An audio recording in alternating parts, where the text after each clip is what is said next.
Welcome back to Livingroom Shakespeare. Tonight we are presenting King John. Our cast is currently in the wings, ready to go. And we are just doing our finishing touches on the stream here, and we're going to be ready in just a moment to get started. First, I would like to remind you that this is a reading, so our actors have read this ahead of time, but don't have it memorized, and we did not rehearse this together. So I know I say it every once in a while. It's a good reminder that this is a fun time for us and hopefully a fun time for you. And we just show up and read the show. Also, a lot of our actors consider the Center for Performing Arts in Rhinebeck to be our theatrical home in better times. So if you have the ability and or the inclination, please make a donation to the center through this post or on their website. The center is an amazing place. They are currently doing drive-in horror movies for the month of October. So if you are interested in visiting them and seeing, they're doing like the old Frankenstein movies and Swamp Thing and stuff. It's cool. I believe they're double features even. So please visit them and watch some scary movies. And I know they're planning some additional theatrical fun throughout the winter, which is going to be fun and interesting. So that is going to be awesome. Please throw them some money so they can make it through this winter and we can find a way to continue doing theater in the spring. Thank you so much for that.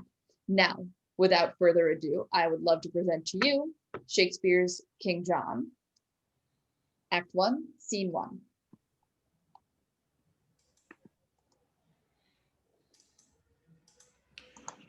Now say, Chatelain, what would France with us?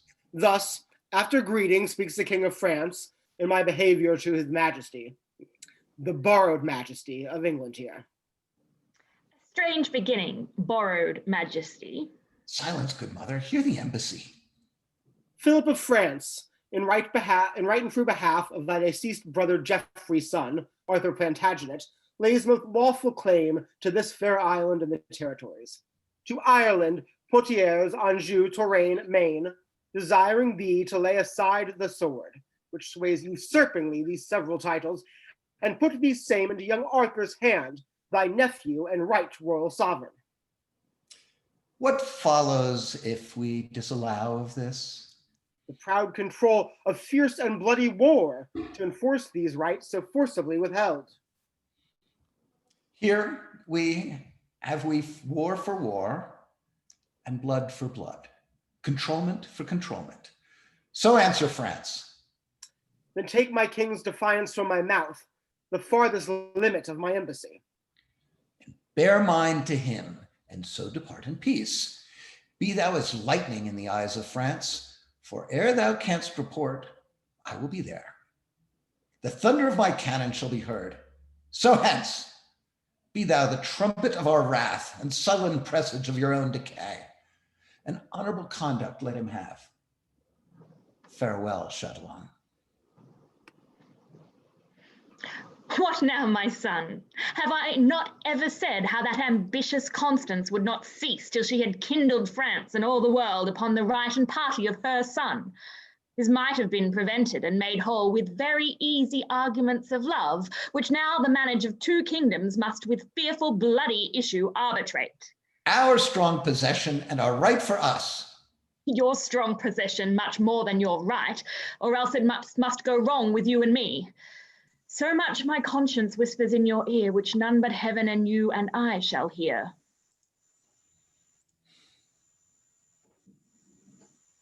What man are you? Your faithful subject, I, a gentleman born in Northamptonshire, an eldest son, as I suppose, to Robert Falconbridge, a soldier by the honor-giving hand of Coeur de Lion, knighted in the field. What art thou? The son and heir to that same Falconbridge. Is that the elder, and art thou the heir?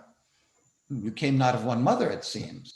Most certain of one mother, mighty king. That is well known, and as I think, one father. But for the certain knowledge of that truth, I put you o'er to heaven and to my mother. Of that I doubt, as all men's children may. Out on thee, rude man! Thou dost shame thy mother and wound her honor with this diffidence. I, madam, no, I have no reason for it. That is my brother's plea, and none of mine. The which, if he can prove, pops me out at least from fair £500 a year. Heaven guard my mother's honor and my land. A good blunt fellow. Why, being younger born, doth he lay claim to thine inheritance? I know not why, except to get the land. But once he slandered me with bastardy. But whether I be as true begot or no, that still I lay upon my mother's head. But that I am as well begot, my liege, fair fall the bones that took the pains from me. Compare our faces, and be judge yourself. If old Sir Robert did beget us both, and were our father, and this son like him, oh, old Sir Robert, father, on my knee, I give heaven thanks I was not like to thee. Why, what a madcap hath heaven lent us here? He hath a trick of Coeur de Lion's face. The accent of his tongue affecteth him. Do you not read some tokens of my son in the large composition of this man? Mine eye hath well examined his parts, and finds them perfect, Richard. Sirrah, speak. What doth move you to claim your brother's land? Because he hath a half face like my father. With half that face would he have all my land. A half-faced groat, £500 a year. My gracious liege, when that my father lived, your brother did employ my father much. Well, sir, by this you cannot get my land. Your tale must be how he employed my mother. And once dispatched him in an embassy to Germany, there with the emperor to treat of high affairs touching that time. The advantage of his absence took the king, and in the meantime sojourned at my father's. For how he did prevail, I shame to speak. But truth is truth. Large lengths of seas and shores between my father and my mother lay, as I have heard my father speak himself, when this same lusty gentleman was got. On his deathbed, he by will bequeathed his lands to me, and took it on his death that this my mother's son was none of his. And if he were, he came into the world full 14 weeks before the course of time. Then, good my liege, let me have what is mine, my father's land, as was my father's will. Sirrah, your brother is legitimate.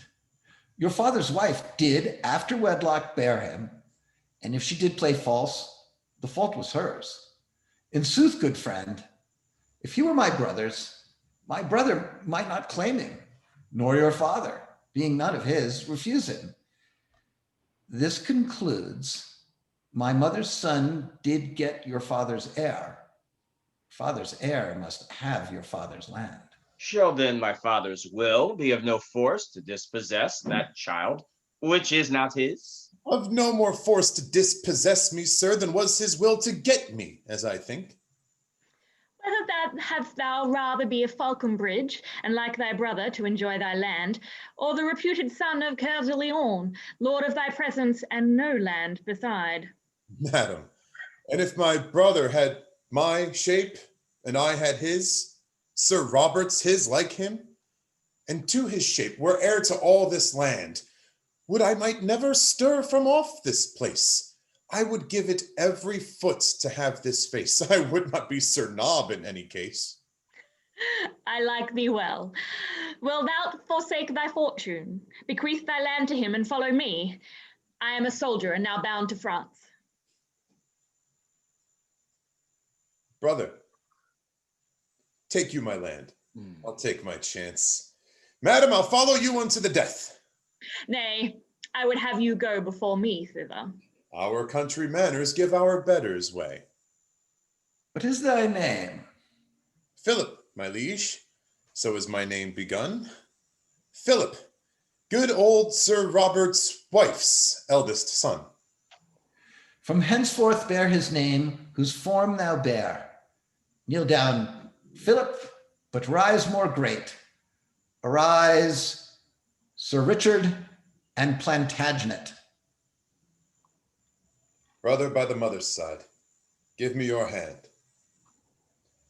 My father gave me honor, yours gave land. Now blessed by the hour, by night or day, when I was got, Sir Robert was away. The very spirit of Plantagenet. I am their grandam, Richard. Call me sir. Madam, by chance but not by truth, what though? Something about a little from the right, in at the window, or else o'er the hatch. Who dares not stir by day must walk by night. And have is have, however men do catch. Near or far off, well won is still well shot. And I am I, howe'er I was begot. Go, Falconbridge, now hast thou thy desire. A landless knight makes thee a landed squire. Come, madam, and come, Richard. We must speed for France, for it is more than need. Brother, adieu. Good fortune come to thee, for thou wast got to the way of honesty. A foot of honor better than I was, but many foot of land the worse. Well, now I can make any Joan a lady. Good end, Sir Richard. God a mercy, fellow.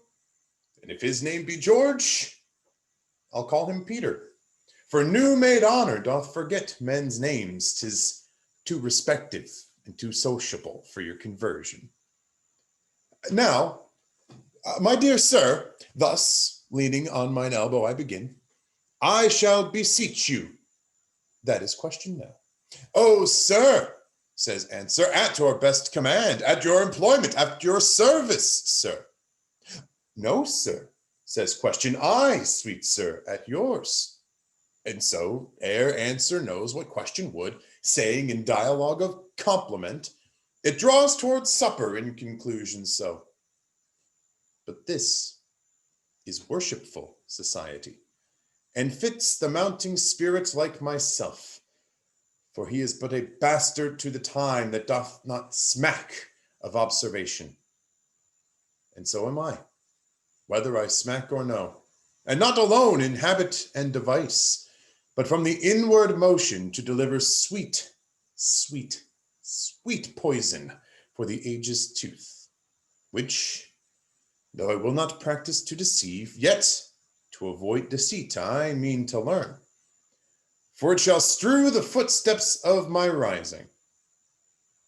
But who comes in such haste, in riding robes? Oh, me. It is my mother. How now, good lady? What brings you here to court so hastily? Where is that slave thy brother? Where is he that holds in chase mine honor up and down? My brother Robert. Old Sir Robert's son? Colburn the giant, that same mighty man? Is it Sir Robert's son that you seek so? Sir Robert's son? Aye, thou unreverend boy, Sir Robert's son. Why scornest thou at Sir Robert? He is Sir Robert's son, and so art thou. Madam, I was not old Sir Robert's son. Sir Robert could do well, marry to confess. Could he get me? Sir Robert could not do it. We know his handiwork. Therefore, good mother, to whom am I beholding for these limbs? Sir Robert's never holp to make this leg. Hast thou conspired with thy brother too, that for thine own gain shouldst defend mine honor? What means the scorn, thou most unforward knave? Knight, good mother, Basilisco-like. What? I am dubbed. I have it on my shoulder. But, mother, I am not Sir Robert's son. I have disclaimed Sir Robert and my land. Legitimation, name, and all is gone. Then, good my mother, let me know my father. Some proper man, I hope. Who was it, mother? Hast thou denied thyself a Falconbridge? As faithfully as I deny the devil.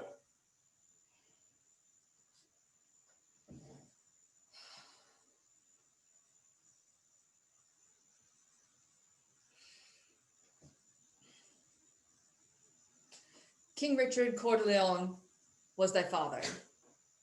By long and vehement suit, I was seduced to make room for him in my husband's bed. Heaven lay not my transgressions to my charge. Thou art the issue of my dear offense, which was so strongly urged past my defense. Madam, I would not wish a better father.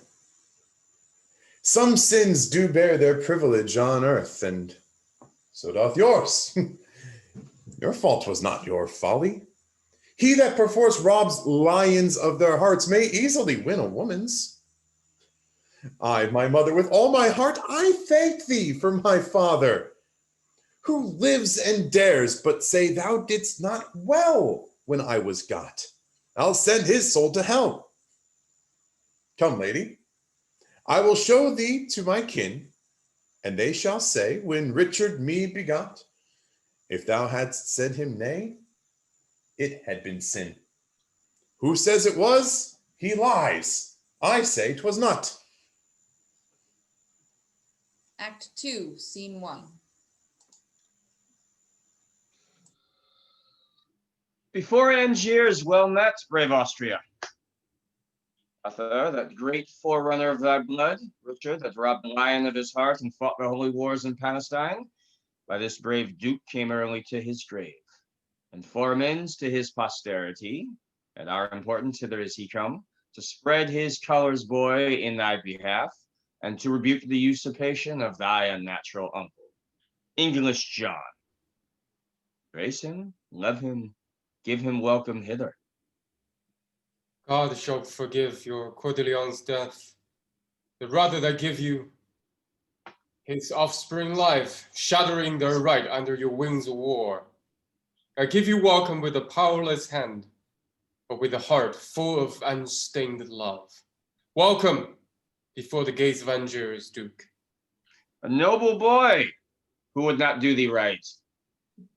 Upon thy cheek I lay this zealous kiss, as zeal to my indenture of love, that to my home I will no more return, till Angiers and the right thou hast in France, together with that pale, that white-faced shore, even till that England hedged in with the main, salute thee for her king. Till then, fair boy, will I not think of home, but follow arms. Oh, take this mother's thanks, a widow's thanks, till your strong hand shall help to give him strength to make more requital to your love. The peace of heaven is theirs that lift their swords in such a just and charitable war. Well then, to work. Our cannon shall be bent against the brows of this resisting town. Call for our chiefest men of discipline to cull the plots of best advantages. We'll lay before this town our royal bones, wade to the marketplace in Frenchmen's blood, but we will make it subject to this boy. Stay for an answer to your embassy, lest unadvised you stain your swords with blood. My lord Chatillon may from England bring that right in peace, which here we urge in war. And then we shall repent each drop of blood that hot rash haste so indirectly shed. A wonder, lady. Lo, upon thy wish, our messenger Chatillon has arrived. What England says, say briefly, gentle lord. We coldly pause for thee, Chatillon, speak. Then turn your forces from this paltry siege and stir them up against a mightier task. England, impatient of your demands, hath put himself in arms. These adverse winds, whose leisure I have stayed, have given him time to land his legions, all as soon as I. With him along is come the mother queen, with her niece, the Lady Blanche of Spain, with them a bastard of the king's deceased, and all the unsettled humors of the land, rash, inconsiderate, fiery voluntaries, with ladies' faces and fierce dragon spleens, have sold their fortunes at their native homes, bearing their birthrights proudly on their backs to make hazard of new fortunes here. The interruptions of the churlish drums cut off more circumstance. They are at hand, to parley or to fight. Therefore prepare. Let them be welcome then. We are prepared.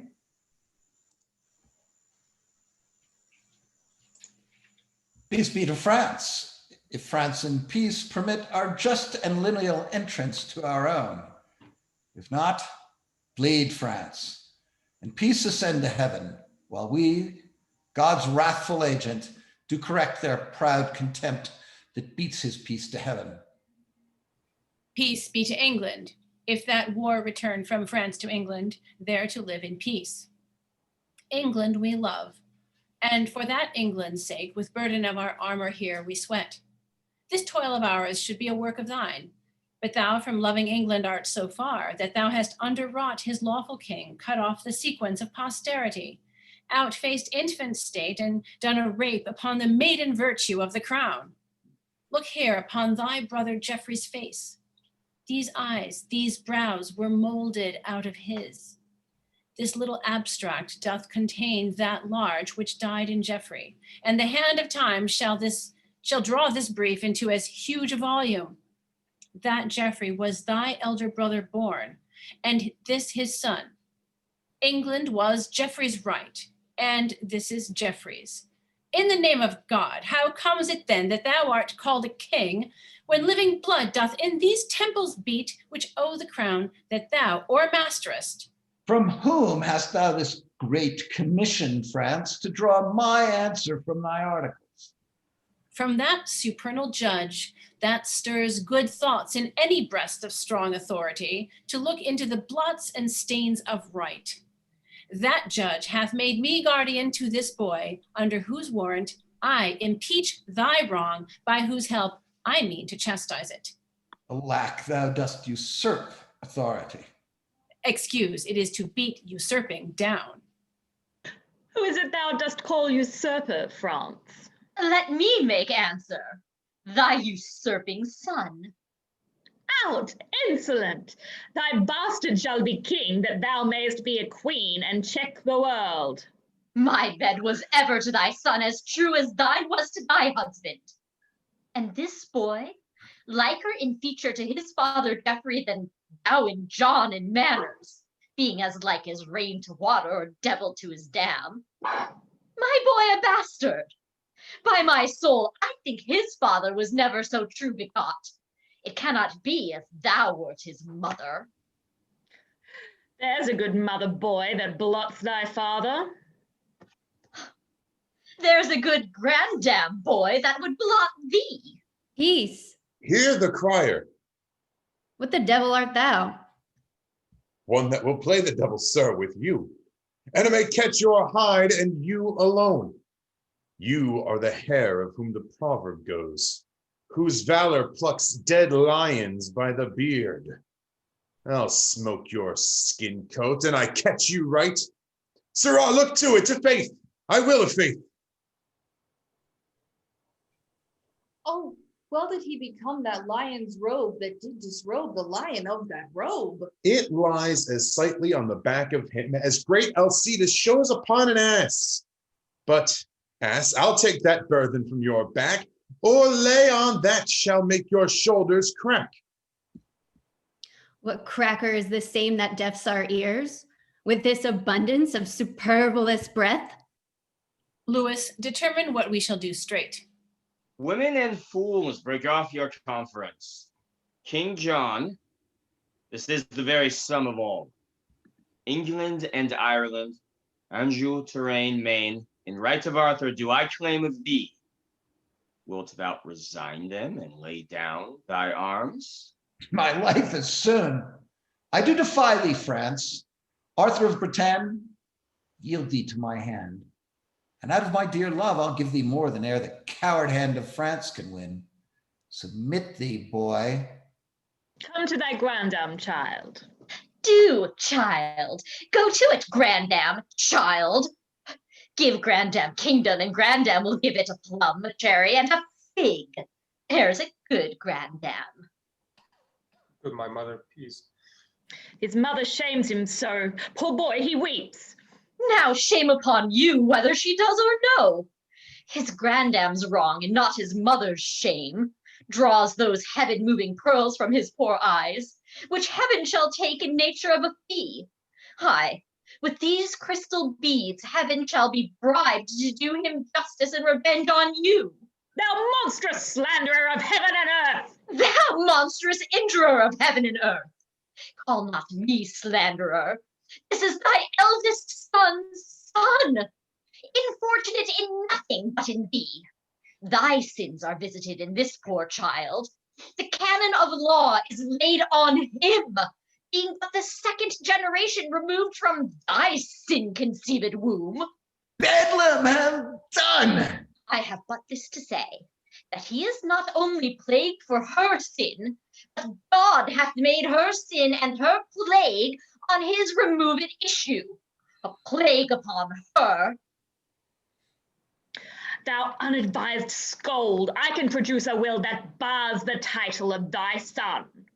Aye, who doubts that? A will, a wicked will, a woman's will, a cankered grandam's will. Peace, lady, or pause or be more temperate. It ill beseems this presence to cry aim to these ill-tuned repetitions. Some trumpet summon hither to the walls these men of Angiers. Let them hear them speak. Let us hear them speak, whose title they admit, Arthur's or John's.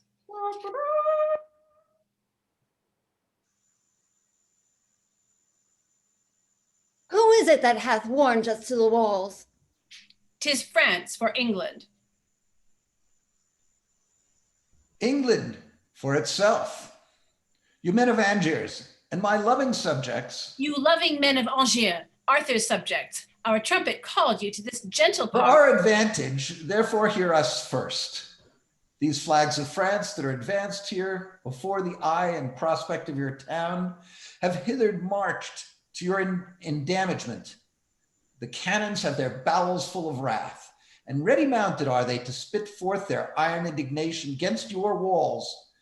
But on the sight of us, your lawful king, behold, the French, amazed, vouchsafe a parley.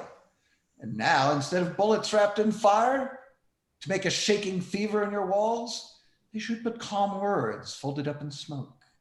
To make a faithless error in your ears, which, trust accordingly, kind citizens, and let us in, your king, whose labored spirits, forewearied in this action of swift speed, crave harborage within your city walls. When I have said, make answer to us both. Lo, in this right hand, whose protection is most divinely vowed upon the right of him it holds, stands young Plantagenet, son to the elder brother of this man, and king o'er him and all that he enjoys. For this downtrodden equity, we tread in warlike march these greens before your town, being no further enemy to you than the constraint of hospitable zeal in the relief of this oppressed child religiously provokes.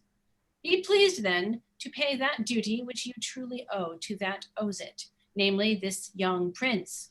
And then our arms, like to a muzzled bear, save in aspect, hath all offense sealed up. And with a blessed and unvexed retire, with unhacked swords and helmets all unbruised, we will bear home that lusty blood again, which here we came to spout against your town, and leave your children, wives, and you in peace. Then tell us, shall your city call us Lord in that behalf which we have challenged it? Or shall we give the signal to our rage and stalk in blood to our possession? In brief, we are the King of England's subjects. For him and his right, we hold this town. Acknowledge then the king and let me in. That can we not. But he that proves the king to him, will we prove loyal. Till that time have we rammed up our gates against the world. Doth not the crown of England prove the king? And if not that, I bring you witnesses, twice 15,000 hearts of England's breed, Bastards and else. to verify our title with their lives. As many and as well-born bloods as those Bastards too. stand in his face to contradict his claim. Till you come bound whose right is worthiest, we, for the worthiest, hold the right from both. Then God forgive the sin of all those souls that to their everlasting residence, before the dew of even fall, shall fleet in dreadful trial of our kingdom's king. Amen, amen. Mount, chevalier, to arms. Up higher to the plain, where we'll set forth in best appointment of all our regiments. Speed then, to take advantage of the field. It shall be so, and at the other hill command the rest to stand, God and our right.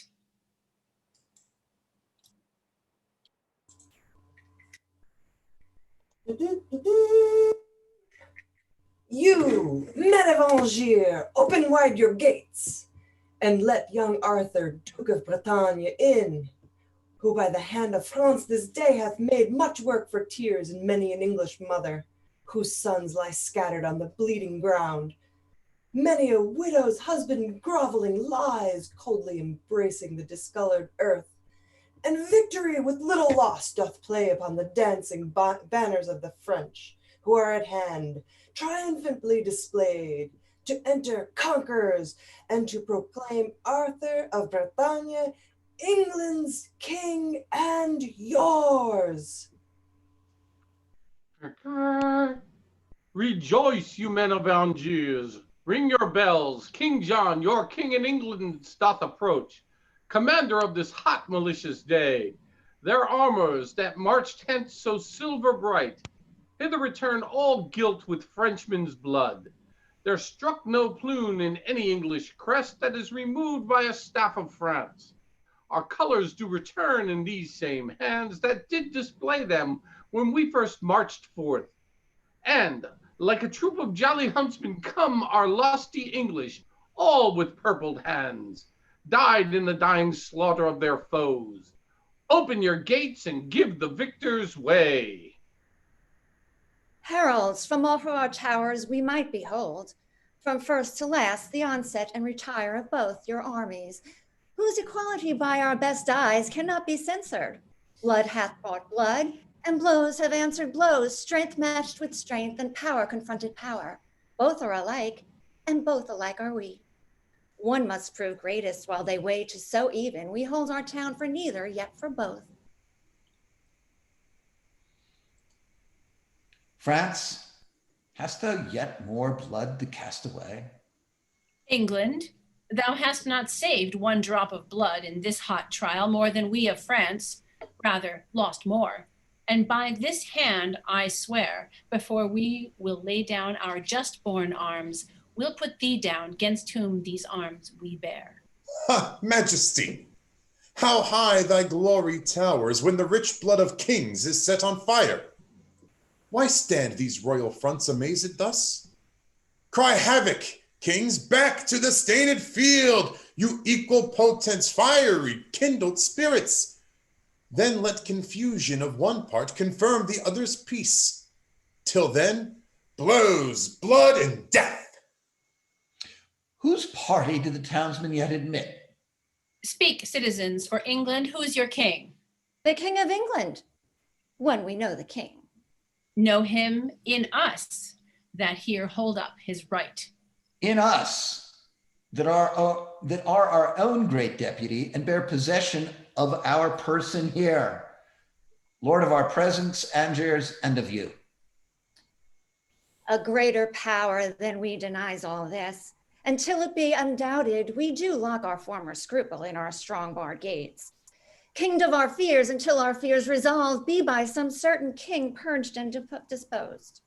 By heaven, these scroils of Angiers flout you, kings, and stand securely on their battlements as in a theater, whence they gape and point at your industrious scenes and acts of death. Your royal presences, be ruled by me. Be friends a while, and both conjointly bend your sharpest deeds of malice on this town. That done, dissever your united strengths and part your mingled colors once again. Then, in a moment, Fortune shall call forth out of one side her happy minion, to whom in favor she shall give the day, and kiss him with a glorious victory. How like you this wild counsel, mighty states? Now by the sky that hangs above our heads, I like it well. France, shall we knit our powers and lay this Angiers even to the ground? Then after the fight, who shall be king of it? And if thou hast the mettle of a king, being wronged as we are by this peevish town. Turn thou the mouth of thy artillery, as we will ours, against these saucy walls. And when that we have dashed them to the ground, why then defy each other and pell-mell make work upon ourselves for heaven or hell. Let it be so. Say, where will you assault? We from the west will send destruction into this city's bosom. I from the north. Our thunder from the south shall rain their drift of bullets on this town. Oh, prudent discipline. From north to south, Austria and France shoot in each other's mouth. I'll stir them to it. Come away, away! Hear us, great kings, vouchsafe a while to stay, and I shall show you peace and fair-faced league. Win you the city without stroke or wound, rescue those breathing lives to die in beds, that here come sacrifices for the field. Persevere not, but hear me, mighty kings. Speak on with favor. We are bent to hear. That daughter there of Spain, the Lady Blanche, is niece to England. Look upon the years of Lewis and Dauphin, and that lovely maid, such as she is in beauty, virtue, birth, is the young Dauphin every way complete. He is the half part of a blessed man, left to be finished by such as she, and she a fair divided excellence, whose fullness of perfection lies in him. Oh, such silver currents when they join, do glorify the banks that bound them in. Two such controlling bounds shall you be, kings, to these two princes if you marry them. This union shall do more than battery can to our fast closed gates. For at this match, the mouth of passage shall we fling wide ope, and give you entrance, but without this match, the sea and range does not half so deaf. Lions more confident, mountains and rocks more free from motion, no, not death himself in moral fury, half so peremptory as we to keep this city. Here's a stay that shakes the rotten carcass of old death out of his rags. Here's a large mouth indeed that spits forth death in mountains, rocks and seas, talks as familiarly of roaring lions as maids of 13 do of puppy dogs. What cannoneer begot this lusty blood? Zounds, I was never so bethumped with words since I first called my brother's father dad. Son, list to this conjunction, make this match, give with our niece a dowry large enough. For by this knot thou shalt so surely tie thy now unsured assurance to the crown, that yon green boy shall have no son to ripe the bloom that promiseth a mighty fruit. I see a yielding in the looks of France. Mark how they whisper. Urge them while their souls are capable of this ambition, lest zeal, now melted by the windy breath of soft petitions, pity and remorse, cool and congeal again to what it was. Why answer not the double majesties this friendly treaty of our threatened town? Speak England first, that hath been forward first to speak unto the city. What say you? If that the Dauphin there, thy princely son, can in this book of beauty read, I love, her dowry shall weigh equal with a queen. What sayest thou, boy? Look in the lady's face. You, my lord, and in her eye I find a wonder, or a wondrous miracle. The shadow of myself formed in her eye, which being but the shadow of your son, becomes a sun and makes your son a shadow. I do protest, I never loved myself till now, and fixed I beheld myself drawn in the flattering table of her eye. Drawn in the flattering table of her eye, hanged in the frowning wrinkle of her brow, and quartered in her heart.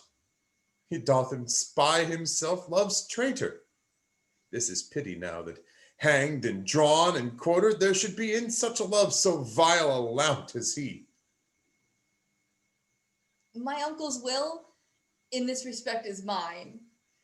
If he see aught in you that makes him like, that anything he sees which moves his liking, I can with ease translate it to my will, or if you will to speak more properly, I will enforce it easily to my love. Further, I will not flatter you, my lord. that all I see in you is worthy of love, then nothing do I see in you through churlish thoughts themselves should be your judge, that I can find should merit any hate. What say these young ones? What say you, my niece? That she is bound in honor still to do what you in wisdom still vouchsafe to say. Speak thou, Prince Dauphin. Can you love this lady? Nay, ask me if I can refrain from love, for I do love her most unfeignedly. Then do I give Volquessen, Touraine, Maine, Poictiers, and Anjou, these 5 provinces, with her to thee, and this addition more, full 30,000 marks of English coin. Philip of France, if thou be pleased with all, command thy son and daughter to join hands. It likes us well. Young princes, close your hands. And your lips too, for I am well assured that I did so when I was first assured. Now, citizens of Angers, ope your gates, let in that amity which you have made, for at St. Mary's Chapel presently the rites of marriage shall be solemnized. Is not the Lady Constance in this troop? Where is she and her son? Tell me, who knows? She is sad and passionate at your highness' tent. And by my faith, this league that we have made will give her sadness very little cure. Brother of England, how may we content this widow lady? In her right we came, which we, God knows, have turned another way to our own vantage. We will heal up all, for we'll create young Arthur, Duke of Bretagne, and Earl of Richmond, and this rich fair town will make him lord of. Call the Lady Constance, some speedy messenger, bid her repair to our solemnity. I trust we shall, if not fill up the measure of her will, yet in some measure satisfy her, so that we shall stop her exclamation. Go we, as well as haste will suffer us, this unlooked for, unprepared pomp.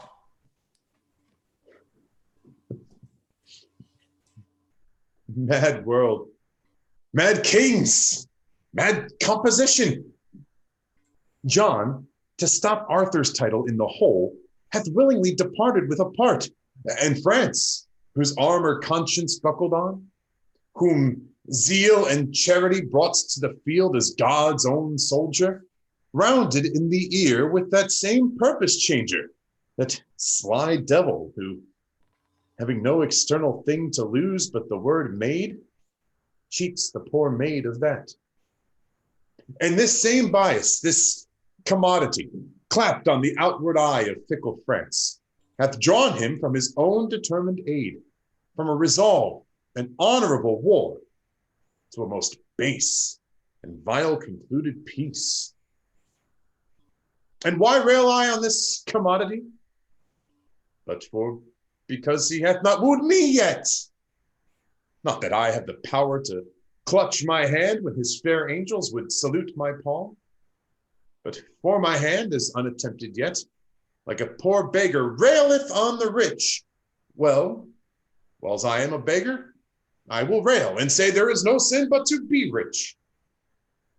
And being rich, my virtue then shall be to say there is no vice but beggary. Since kings break faith upon commodity. Cain, be my lord, for I will worship thee. Act 3, Scene 1.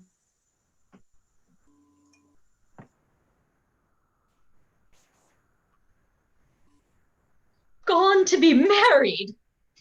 Gone to swear a peace? False blood to false blood joined? Gone to be friends? Shall Louis have Blanche and Blanche those provinces? It is not so. Thou hast misspoke, misheard. Be well advised. Tell o'er thy tale again. It cannot be. Thou dost but say 'tis so. I trust I may not trust thee, for thy word is but vain breath of a common man. Believe me, I do not believe thee, man. I have a king's oath to the contrary. Oh, thou shalt be punished for thus threatening me, for I am sick and capable of fears.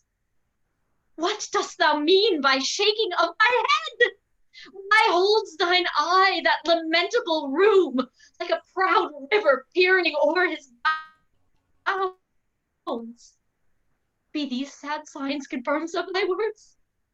Then speak again, not all thy former tale, but this one word, whether thy tale be true. As true as I believe you think them false, that gives you cause to prove my saying true.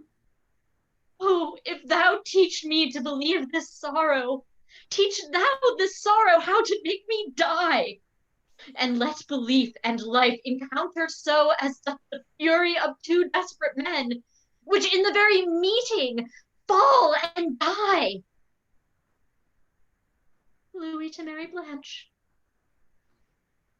Oh boy, then where art thou? France, friend with England. What becomes of me? Fellow, be gone. I cannot brook thy sight. This news hath made thee a most ugly man. What other harm have I, good lady, done, but spoke the harm that is by others done?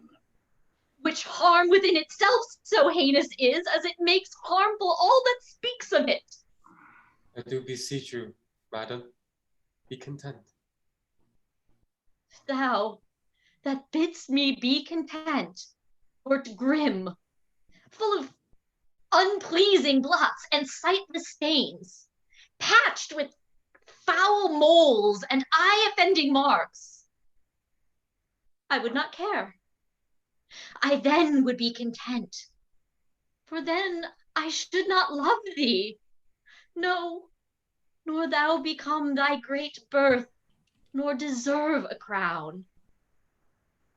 But thou art fair, and at thy birth, dear boy, nature and fortune joined to make thee great. Of nature's gifts thou mayest with lilies boast, and with the half-blown rose. But fortune, oh, she adulterates hourly with thine Uncle John, and with her golden hand hath plucked on France to tread down their respect of sovereignty, and made his majesty the bawd to theirs. France is bawd to fortune and King John, that strumpet fortune, that usurping John. Tell me, thou fellow, is not France forsworn? Envenom him with words, or get thee gone. I may not go without you to the king's. Thou mayst, thou shalt. I will not go with thee. I will instruct my sorrows to be proud, for grief is proud, and makes its owner stoop. To me and to the state of my great grief, let the kings assemble, for my grief's so great that no supporter but the huge firm earth can hold it up. Here I and sorrows sit. Here is my throne. Bid kings come bow to it.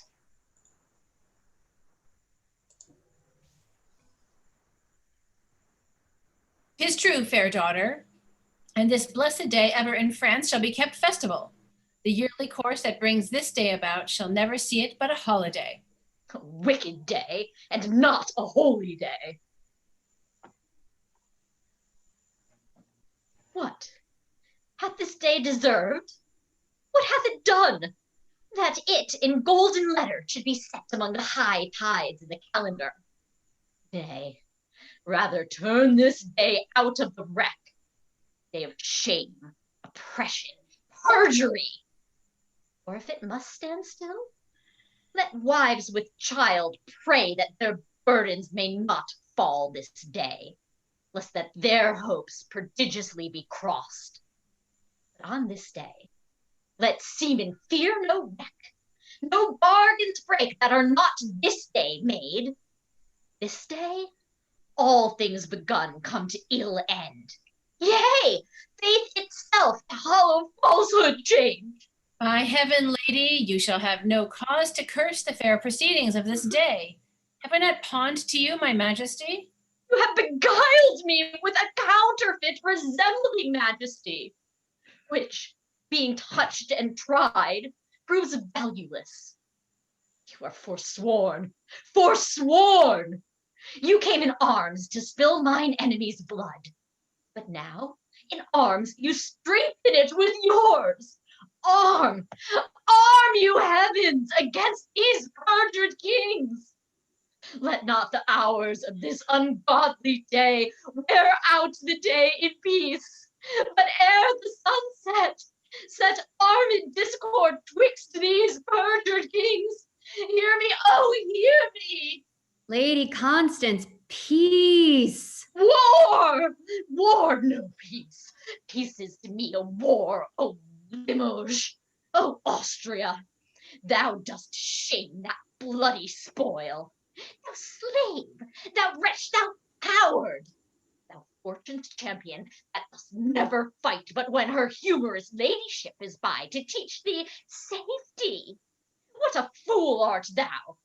A ramping fool, to brag and stamp and swear upon my party. Thou cold-blooded slave, hast thou not spoke like thunder on my side, and sworn, my soldier, bidding me depend upon thy stars, thy fortune, and thy strength? Dost thou now fall over to my foes? Oh, the lion's hide! Doff it for shame, and hang a calf's skin on those recreant limbs. Oh, that a man should speak those words to me. And hang a calf's skin on those recreant limbs. Thou darest not say so, villain, for thy life. And hang a calf's skin on those recreant limbs. We like not this. Let us forget thyself. Here comes the holy legate of the Pope. Hail, you anointed deputies of heaven. To thee, King John, my holy errand is. I, Pandolph, a fair Milan cardinal, and from Pope Innocent the legate here, do in his name religiously demand why thou, against the church, our holy mother, so willfully dost spurn, and perforce keep Stephen Langton, chosen Archbishop of Canterbury, from that holy see. This in our foresaid holy father's name, Pope Innocent, I do demand of thee. What earthly name to interrogatories can task the free breath of a sacred king? Thou canst not, Cardinal, devise a name so slight, unworthy, and ridiculous to charge me to an answer as the Pope. Tell him this tale, and from the mouth of England add this much more, that no Italian priest shall tithe or toll in our dominions, but as we under heaven are supreme head, so under him that great supremacy, where we do reign, we will alone uphold, without the assistance of a mortal hand. So tell the Pope, all reverence set apart to him and his usurped authority. Brother of England, you blaspheme in this. Though you and all the kings of Christendom are led so grossly by this meddling priest, dreading the curse that money may buy out, and by the merit of vile gold, dross, dust, purchase corrupted pardon of a man, who in that sale sells pardon from himself. Yet I alone do me oppose against the Pope, and count his friends as my foes. Then, by the lawful power that I have, thou shalt stand cursed and excommunicate. And blessed be he that shall doth revolt from his allegiance to an heretic. And meritorious shall that hand be called, canonized and worshipped as a saint, that takes away by any secret course thy hateful life. Oh, lawful let it be, that I have room with Rose to curse a while. Good Father Cardinal, cry thou amen to my keen purses, for without my wrong there is no tongue hath power to curse him right. There's a war and warrant, lady, for my curse. And for mine too. When law can do no right, let it be lawful that law bar no wrong. Law cannot give my child his kingdom here, for he that holds his kingdom holds the law. Therefore, since the law itself is perfect wrong, how can the law forbid my tongue to curse? Philip of France, on peril of a curse, let go the hand of that arch heretic, and raise the power of France upon his head, unless he do submit himself to Rome. Look'st thou pale, France? Do not let go thy hand. Look'st to that, devil, lest France repent, and by disjoining hands hell lose a soul. King Philip, listen to the cardinal. And hang a calf's skin on his recreant limbs.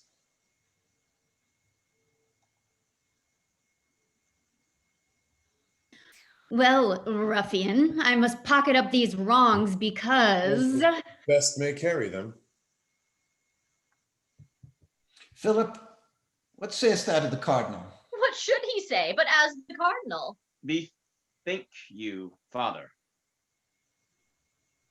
for the difference is purchase of a heavy curse from Rome, or the light loss of England for a friend. Forgo the easier. That's the curse of Rome. Oh, Louis, stand fast. The devil tempts thee here in likeness of a new untrimmed bride. The Lady Constance speaks not from her faith, but from her need. Oh, if thou grant my need, which only lives but by the death of faith, that need must needs infer this principle, that faith would live again by death of need. Oh, then tread down my need, and faith mounts up. Keep my need up, and faith is trodden down. King is moved and answers not to this. Oh, be removed from him, and answer well. Do so, King Philip. Hang no more in doubt. Hang nothing but a calf's skin, most sweet lout. I am perplexed and know not what to say. What canst thou say, but will perplex thee more? Thou stand excommunicate and cursed. Good reverend father, make my person yours, and tell me how you would bestow yourself. This royal hand and mine are newly knit, and the conjunction of our inward souls married in league, coupled and linked together with all religious strength of sacred vows.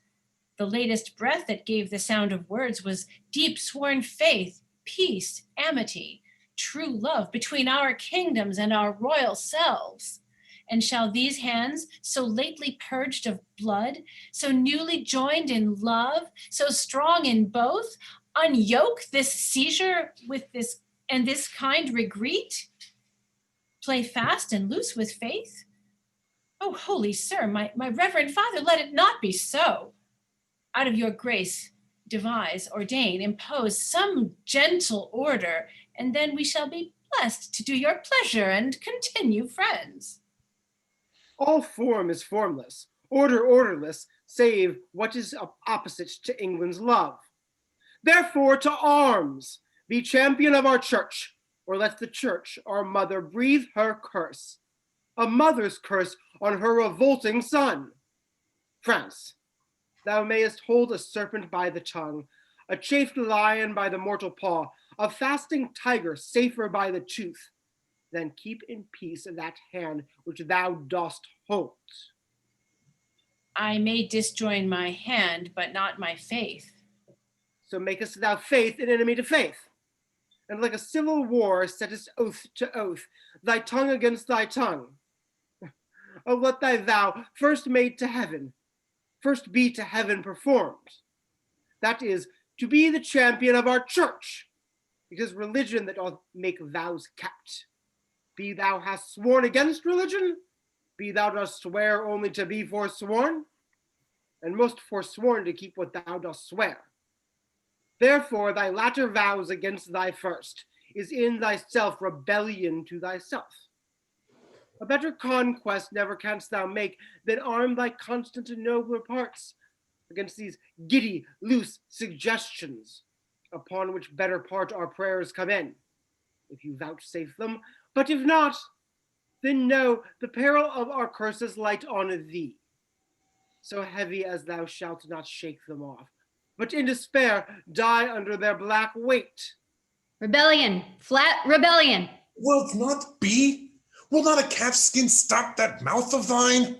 Father, to arms! Upon thy wedding day? Against the blood that thou hast married? What, shall our feast be kept with slaughtered men? Oh, husband, hear me. I lack. How new is husband in my mouth, even for that name which till this time my tongue did ne'er pronounce. Upon my knee, I beg, go not to arms against mine uncle. Upon my knee, made hard with kneeling, I do pray thee, thou virtuous Dauphin, alter not the doom forethought by heaven. Now shall I see thy love. What motive may be stronger with thee than the name of wife? That which upholdeth him that thee upholds, his honor. Oh, thine honor, Louis, thine honor. I muse your majesty doth seem so cold, when such profound respects do pull you on. I will denounce a curse upon his head. Thou shalt not need. England, I will fall from thee. Oh, fair return of banished majesty. Oh, foul revolt of French inconstancy! France, thou shalt rue this hour within this hour. Old Time, the clock setter, that bald sexton Time. Is it as he will? Well then, France shall rue. The sun's o'ercast with blood. Fair day, adieu. Which is the side that I must go withal? I am with both. Each army hath a hand, and in their rage I, having hold of both, they swirl asunder and dismember me. Husband, I cannot pray that thou mayst win. Uncle, I needs must pray that thou mayst lose. Father, I may not wish the fortune thine. Grandam, I will not wish thy fortunes thrive. Whoever wins, on that side shall I lose. Assured loss before the match be played. Lady, with me thy fortune lies. There where my fortune lives, there my life dies. Cousin, go draw our puissance together. France, I am burned up with inflaming wrath, a rage whose heat hath this condition that nothing can allay, nothing but blood, the blood and dearest valued blood of France. Thy rage sham burn thee up, and thou shalt turn to ashes ere our blood shall quench that fire. Look to thyself, thou art in jeopardy. No more than he that threats. To arms, let's hie. Act 3, Scene 2.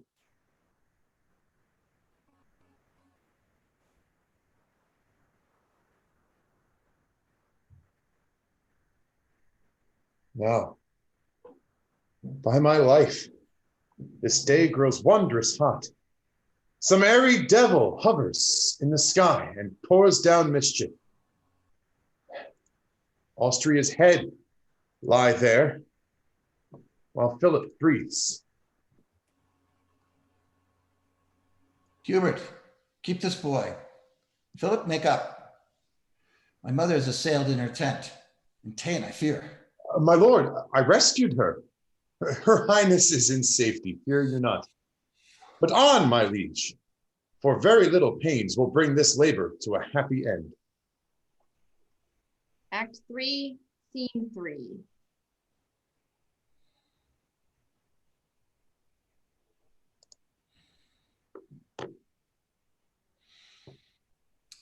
So shall it be. Your grace shall stay behind, so strongly guarded. Cousin, look not sad.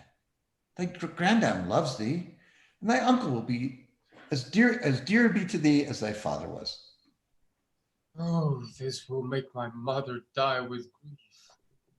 Cousin, away for England, haste before, and ere our coming, see thou shake the bags of hoarding abbots, imprisoned angels set at liberty. The fat ribs of peace must by the hungry now be fed upon. Use our commission in its utmost force. Bell, book, and candle shall not drive me back. When gold and silver becks me to come on, I leave your highness.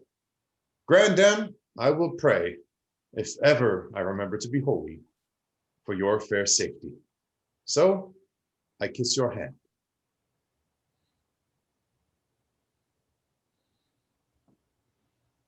Farewell, gentle cousin. Come hither, little kinsman, hark, a word. Come hither, Hubert. Oh, my gentle Hubert, we owe thee much. Within this wall of flesh, there's a soul counts thee her creditor, and with advantage means to pay thy love. And my good friend, thy voluntary oath lives in this bosom, dearly cherished.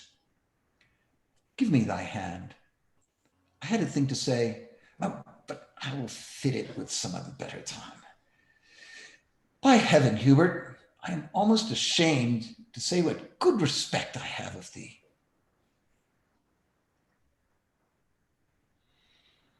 I am much bounden to your majesty.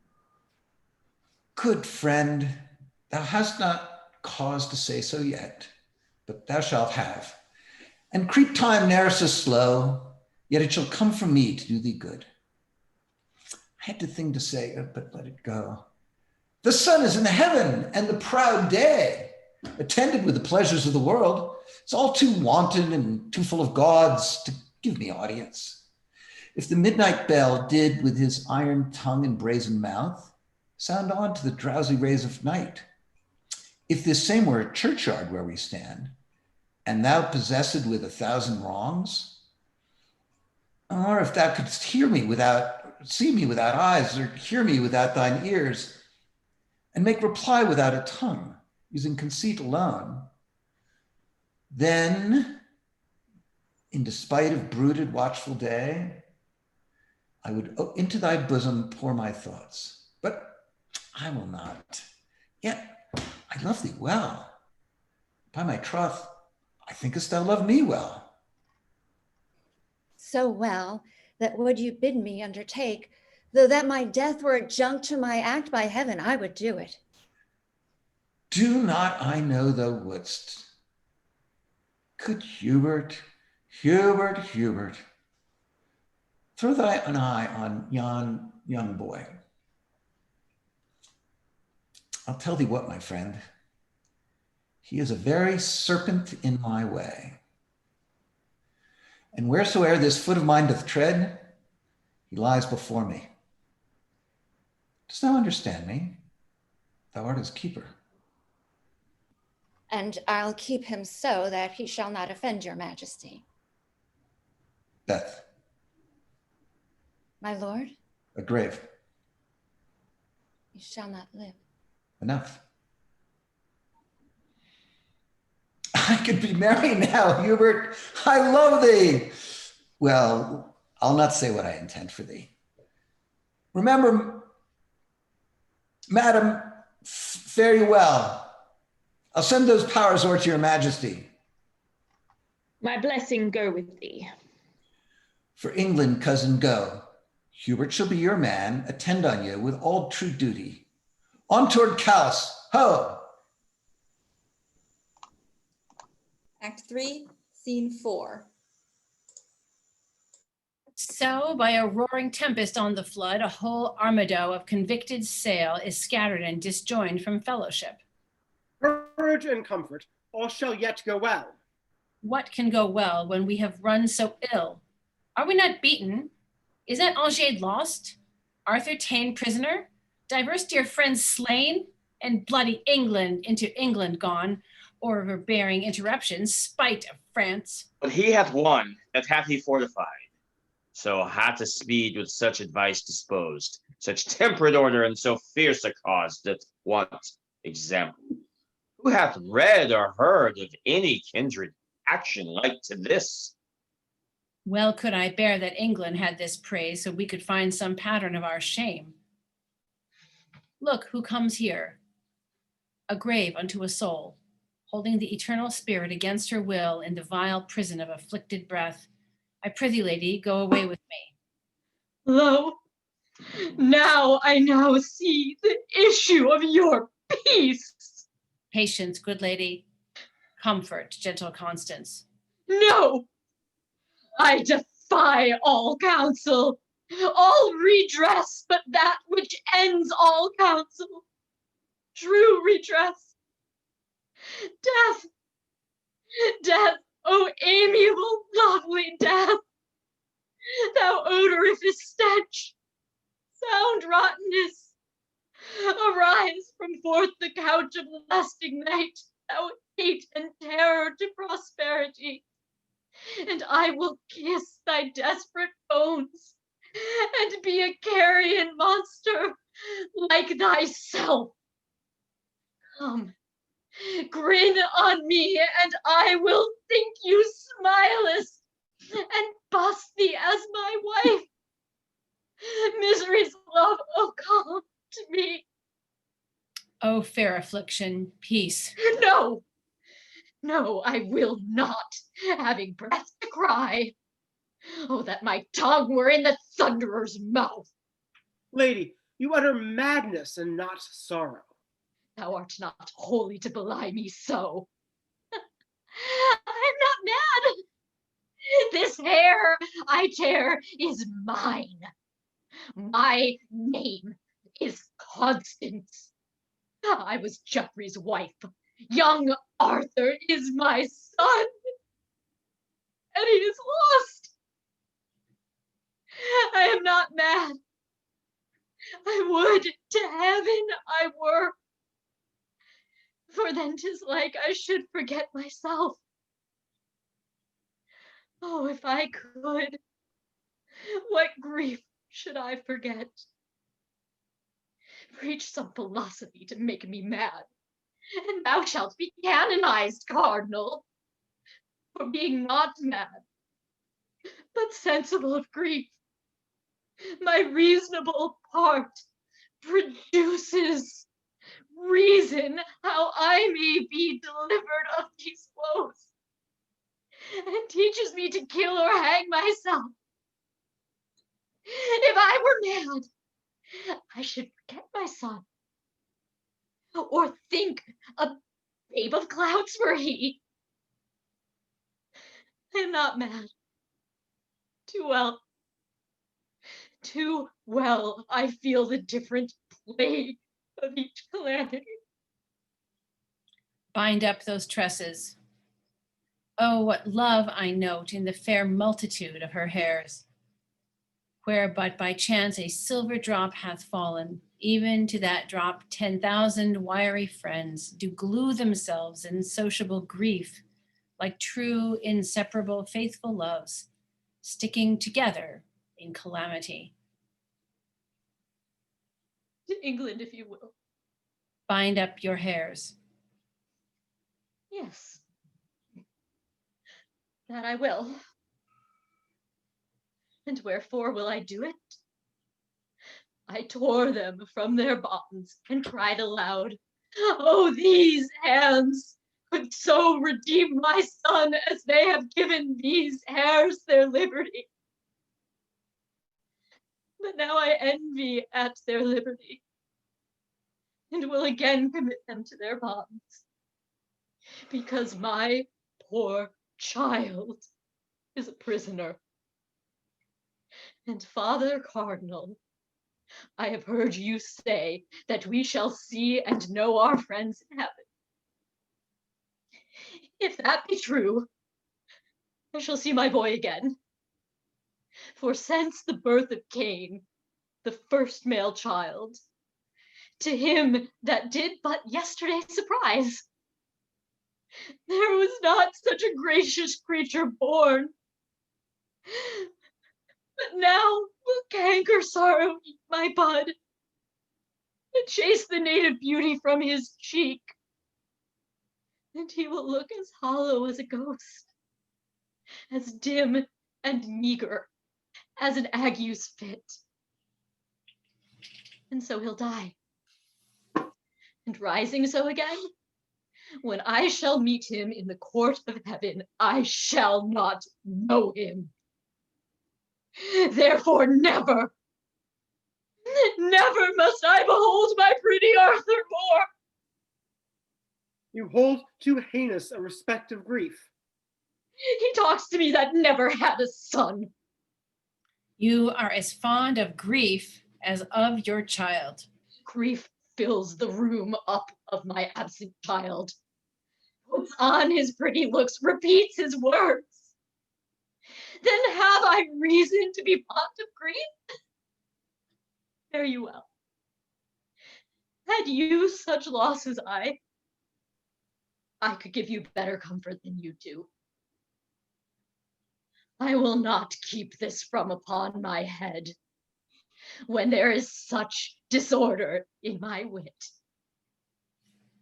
Oh Lord, my boy, my food, my all the world, my life, my widow comfort, and my sorrows cure.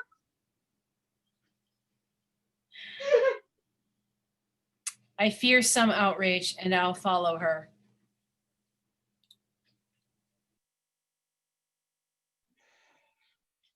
There's nothing in this world can make me joy. Life is as tedious as a twice-told tale, vexing the dull ear of a drowsy man. And bitter shame hath spoiled the sweet world's taste that it yields not. Shame and bitterness. Before the curing of a strong disease, even in the instant of repair and health, the fit is strongest. Evils that take leave on their departure most of all show evil. What have you lost by losing of this day? Oh, days of glory, joy, and happiness. If you had won it, certainly you had. No. When fortune means to men most good, she looks upon them with a threatening eye. 'Tis strange to think how much King John hath lost in this which he accounts so clearly won. Are you not grieved that Arthur is his prisoner? As heartily as he is glad he hath him. Your mind is all as youthful as your blood.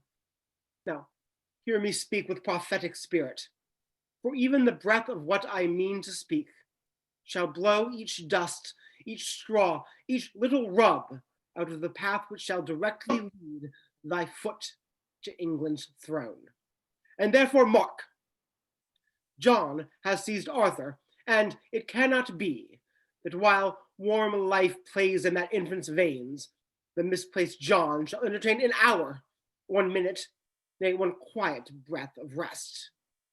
A scepter snatched with an unruly hand must be boisterously maintained as gained. And he that stands upon a slippery pace makes nice of no vile hold to stay him up. That John may stand, then Arthur needs must fall. So be it, for it cannot be but so. But what shall I gain by young Arthur's fall? You, in the right of Lady Blanche your wife, may then make all the claim that Arthur did. And lose it, life and all, as Arthur did. How green you are, and fresh in this old world. John lays you plots, the times conspire with you. For he that steeps his safety in true blood shall find bloody safety and untrue. This act, so evilly born, shall cool the hearts of all his people and freeze up their zeal, that none so small advantage shall step forth to check his reign, but they will cherish it. No natural exaltation in the sky, no scope of nature, no distempered day, no common wind, no customed event, that they will pluck away his natural cause, and call them meteors, prodigies and signs, abortives, presages, and tongues of heaven, plainly denouncing vengeance upon John. Maybe he will not touch young Arthur's life, but hold himself safe in his imprisonment. O sir, when he shall hear of your approach, if that young Arthur be not gone already, even at that news he dies, and then the hearts of all his people shall revolt from him, and kiss the lips of unacquainted change, and pick a stronger matter of revolt and wrath out of the bloody fingers ends of John. Methinks I see this hurly all on foot. And oh, what better matter breeds for you than I have named? The bastard Falconbridge is now in England, ransacking the church, offending charity. If but a dozen French were in their arms, they would be as a call to train 10,000 English to their side. Or as a little snow tumbled about, anon becomes a mountain. O noble Dauphin, go with me to the king. 'Tis wonderful what may be wrought out of their discontent, now that their souls are top full of offense.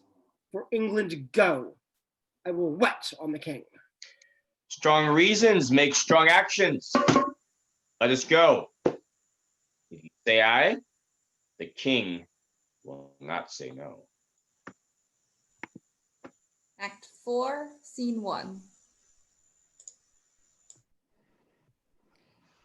Heat me these irons hot, and look thou stand within the arras. When I strike my foot upon the bosom of the ground, rush forth and bind the boy, which you shall find with me fast to the chair. Be heedful, hence and watch. I hope your warrant will bear out the deed.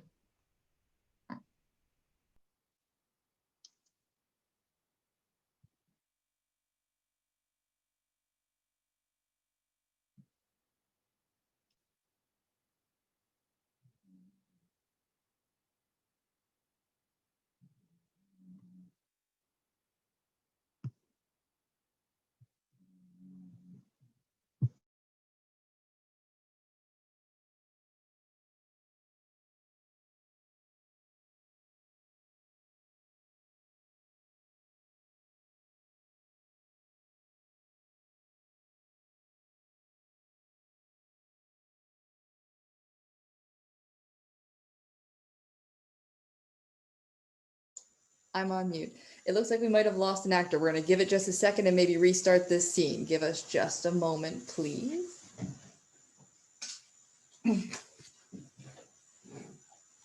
We'll see if she pops back in, and if she doesn't pop right back in, we will have a quick recast.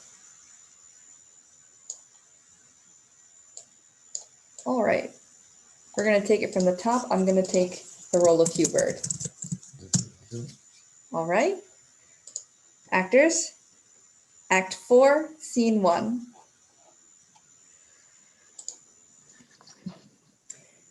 Hear me with these irons hot, and look thou stand within the arras. When I strike my foot upon the bosom of the ground, rush forth and bind the boy, which you shall find with me fast to the chair. Be heedful, hence, and watch. I hope your warrant will bear out the deed. Uncleanly scruples, fear not you, look to it. Young lad, come forth. I have to say with you. Good morrow, Hubert. Good morrow, little prince. As little prince, having so great a title, to be more prince as may be.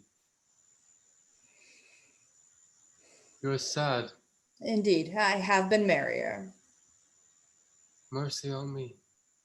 Methinks nobody should be sad but I.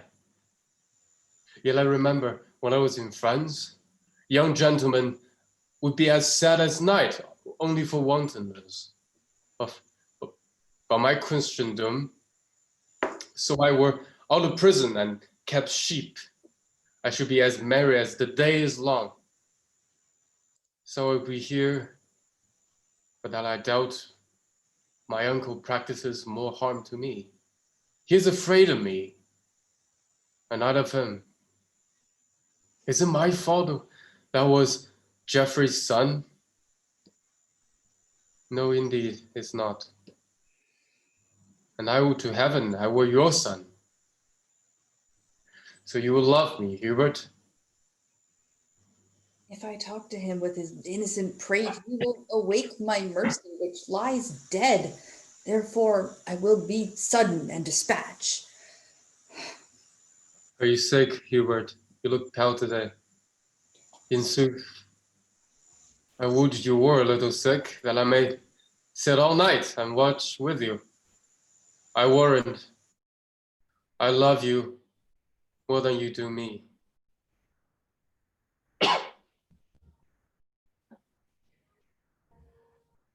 His words do take possession of my bosom. Read here, young author. How now, foolish room, turning suspicious torture out of door. I must be brief, lest resolution drop out of mine eyes in tender womanish tears. Can you not read it? Is it not fair it?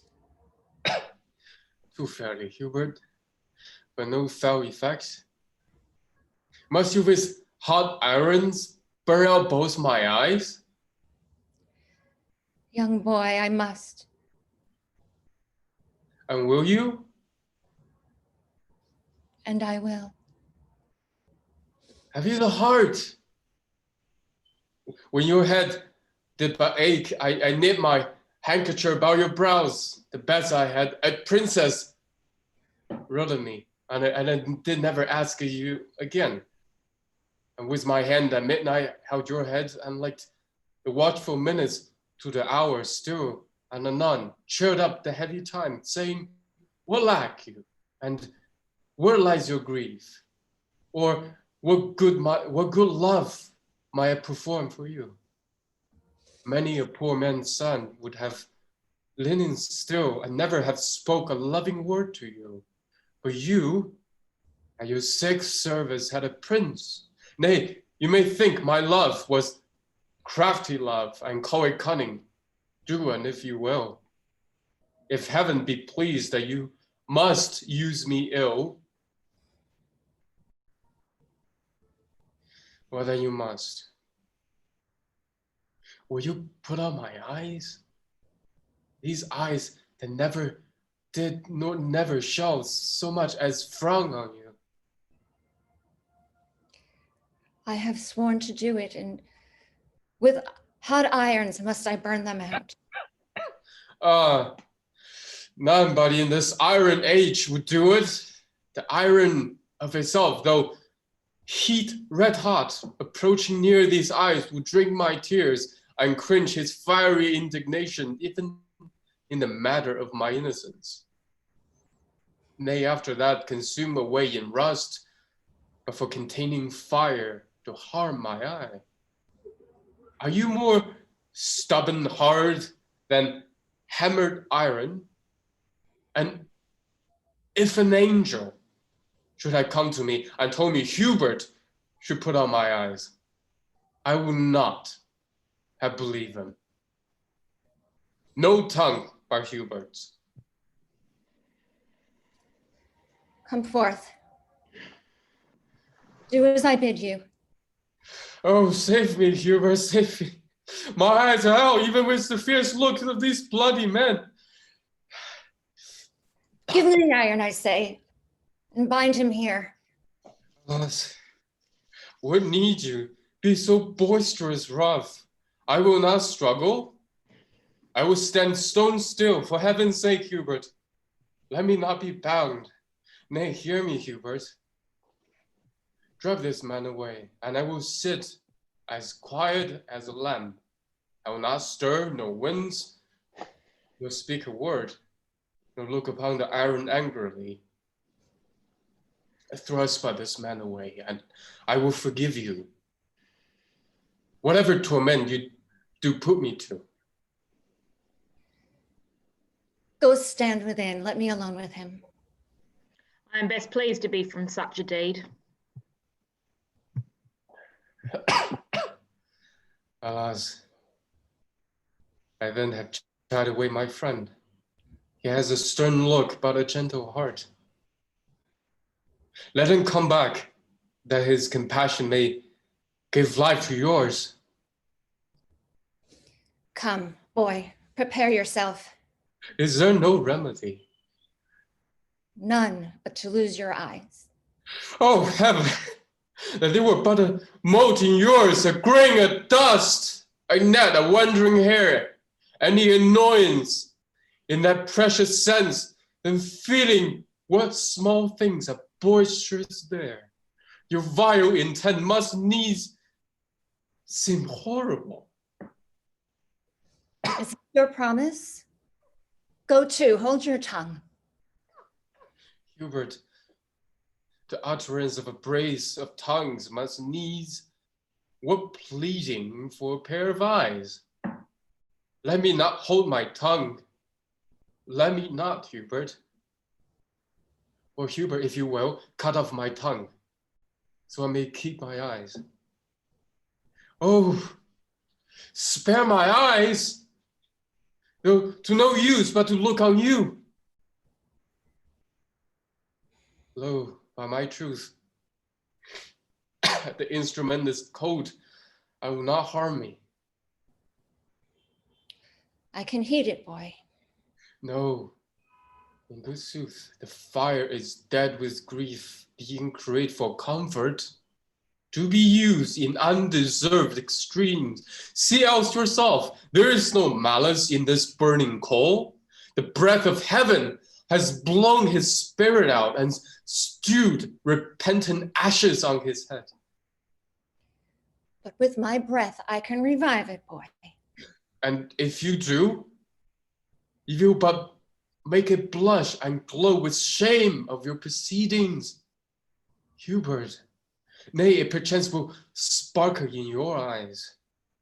Unlike a dog that is compelled to fight, snatch at his master that doth carry him on, all things that you should use to do me wrong, deny their offers. Only you do lack that mercy which fierce fire and iron extends, creatures of note for mercy lacking users.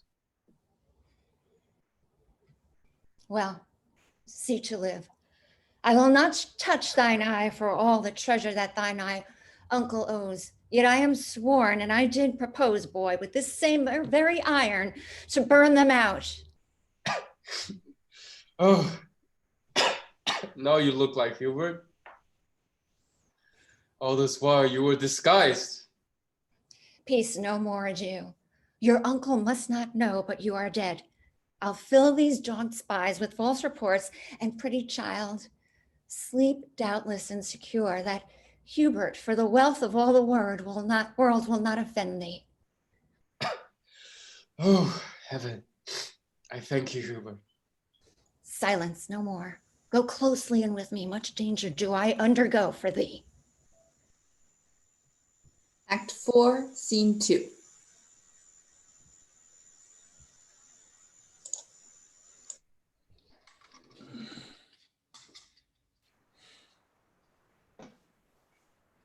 Here once again we sit, once again crowned, and looked upon, I hope, with cheerful eyes. This, once again, but that your highness pleased, was once superfluous. You were crowned before, and that high royalty was ne'er plucked off. The faiths of men ne'er stained with revolt. Fresh expectation troubled not the land with any longed for state change or better state.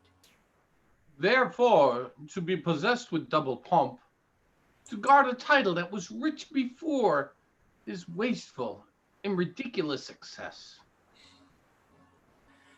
But that your royal pleasure must be done.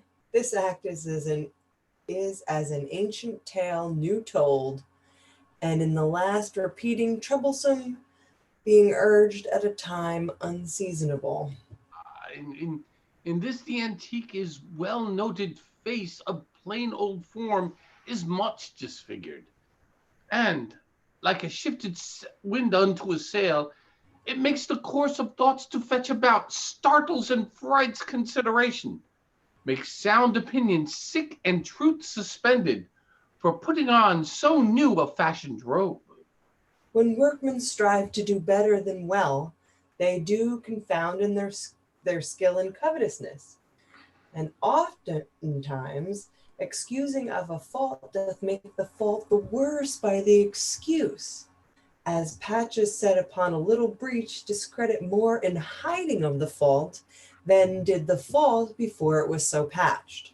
To this effect, before you were new crowned, we breathed our counsel, but it pleased your highness to overbear it, and we are all well pleased, since all in every part of what we would doth make a stand at what your highness will. Some reasons of this double coronation I have possessed you with, and think them strong, and more strong than lesser is my fear I shall endue you with. Meantime, but ask what you would have reformed that is not well, and well shall you perceive how willingly I will both hear and grant your requests. Then I, as one that am the tongue of these, to sound the purpose of all their hearts, both for myself and them, heartily request the enfranchisement of Arthur, whose restraint doth move the murmuring lips of discontent, that the time's enemies may not have this to grace occasions. Let it be our suit that you have bid us ask his liberty, which for our goods we do no further ask than whereupon on your will, on you depending, counts it your will we have his liberty. Let it be so, I do commit his youth. This is the man should do the bloody deed. He showed his warrant to a friend of mine, the image of a wicked heinous fault living in his eye. That close aspect of his doth show the mood of a much troubled breast, and I do fearfully believe 'tis done what we feared he had charged to do. The color of the king doth come and go between his purpose and his conscience, like herald's tweaks between two dreadful battles set. His passion is so ripe, it needs must break. And when it breaks, I fear will issue thence the foul corruption of a sweet child's death. We cannot hold mortality's strong hand. Good lords, although my will to give is living, the suit which you demand is gone and dead. Who tells us Arthur is deceased tonight? And indeed, we feared his sickness was past cure. Indeed, we heard how near his death he was before the child himself felt that he was sick. This must be answered either here or hence. Why do you bend such solemn brows on me? Think you I bear the shears of destiny? Have I commandment for the pulse of life? It is apparent foul play, and 'tis shame that greatness should go grossly offer it. So thrive it in your game, and so farewell. Stay yet, Lord Salisbury. I'll go with thee and find the inheritance of this poor child, this little kingdom of a forced grave. That blood which owed the breath of all this isle 3 feet of it doth hold. Bad world the while. This must not be thus born. This will break out to all our sorrows, and ere long I doubt.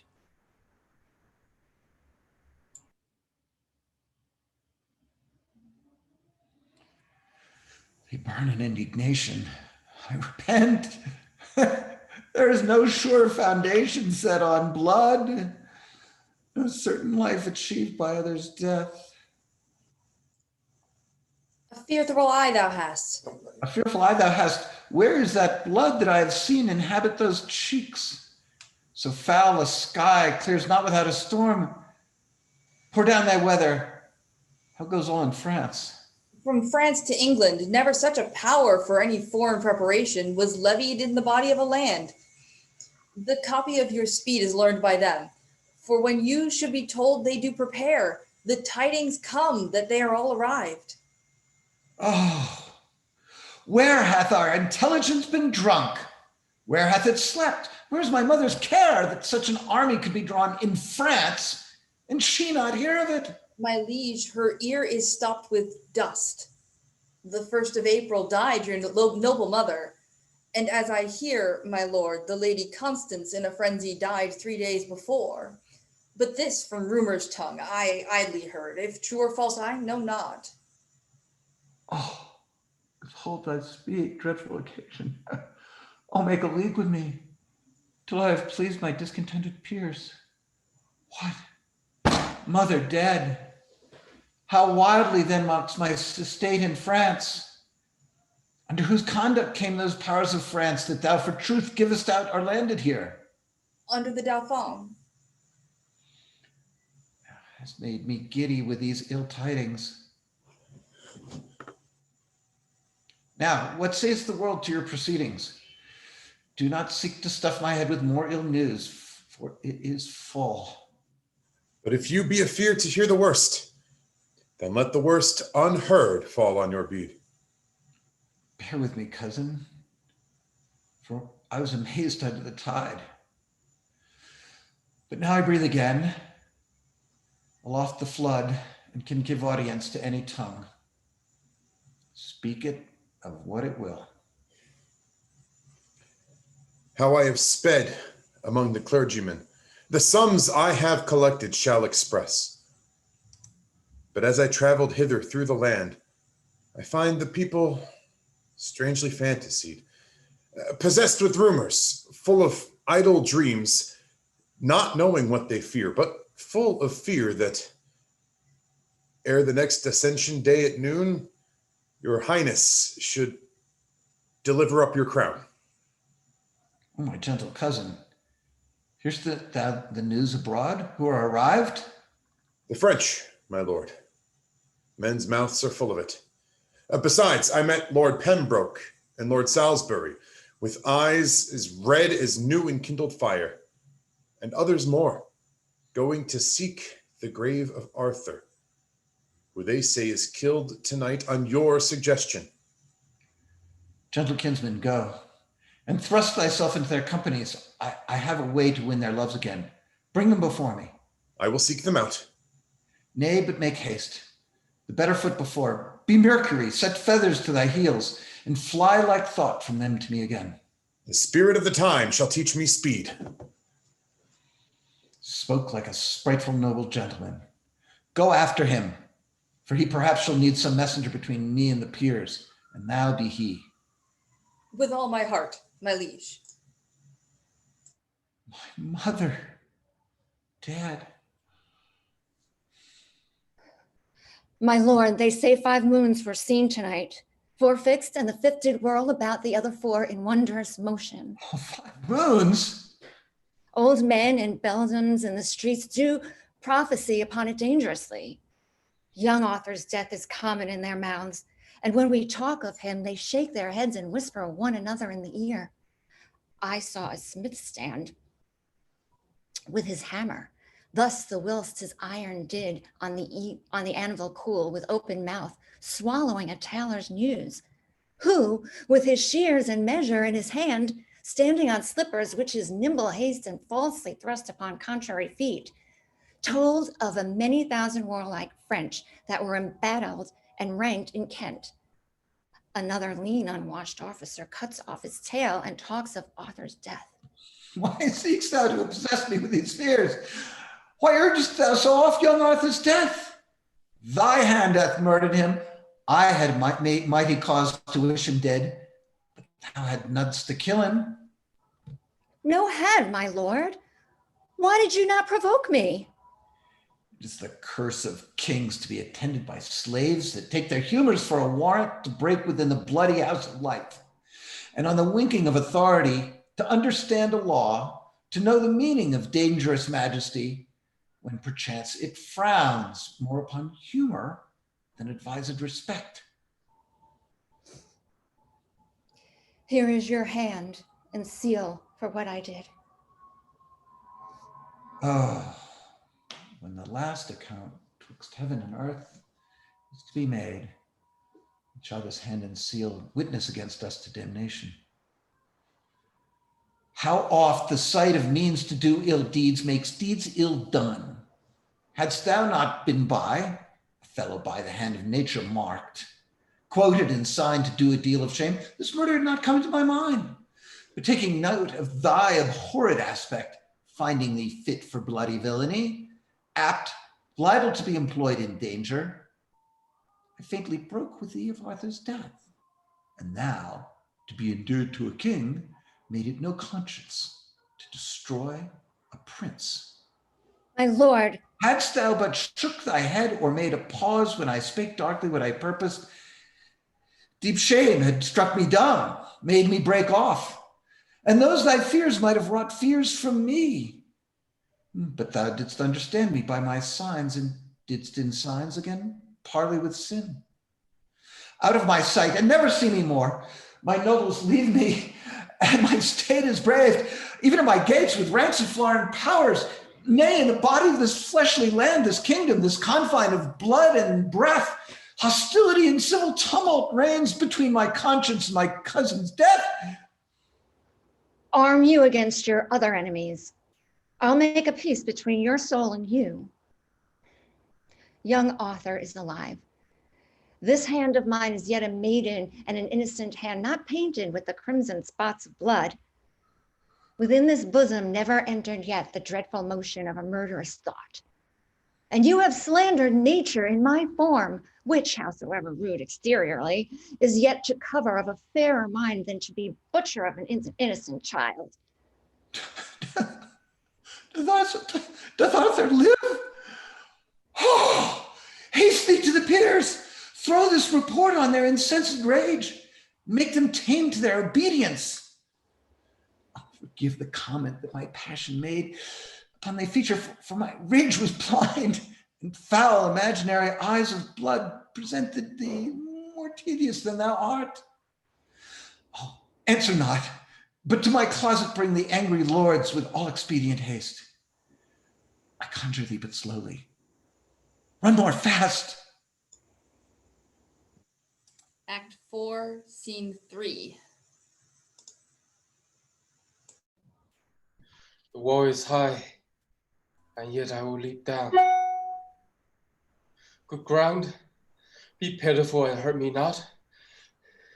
I'm afraid, and yet I will venture it. If I get down, I do not break my limbs. I'll find 1,000 shifts to get away. As good to die and go as die and stay. Oh me! My uncle's spirit is in these stones. Heaven take my soul, and England keep my bones!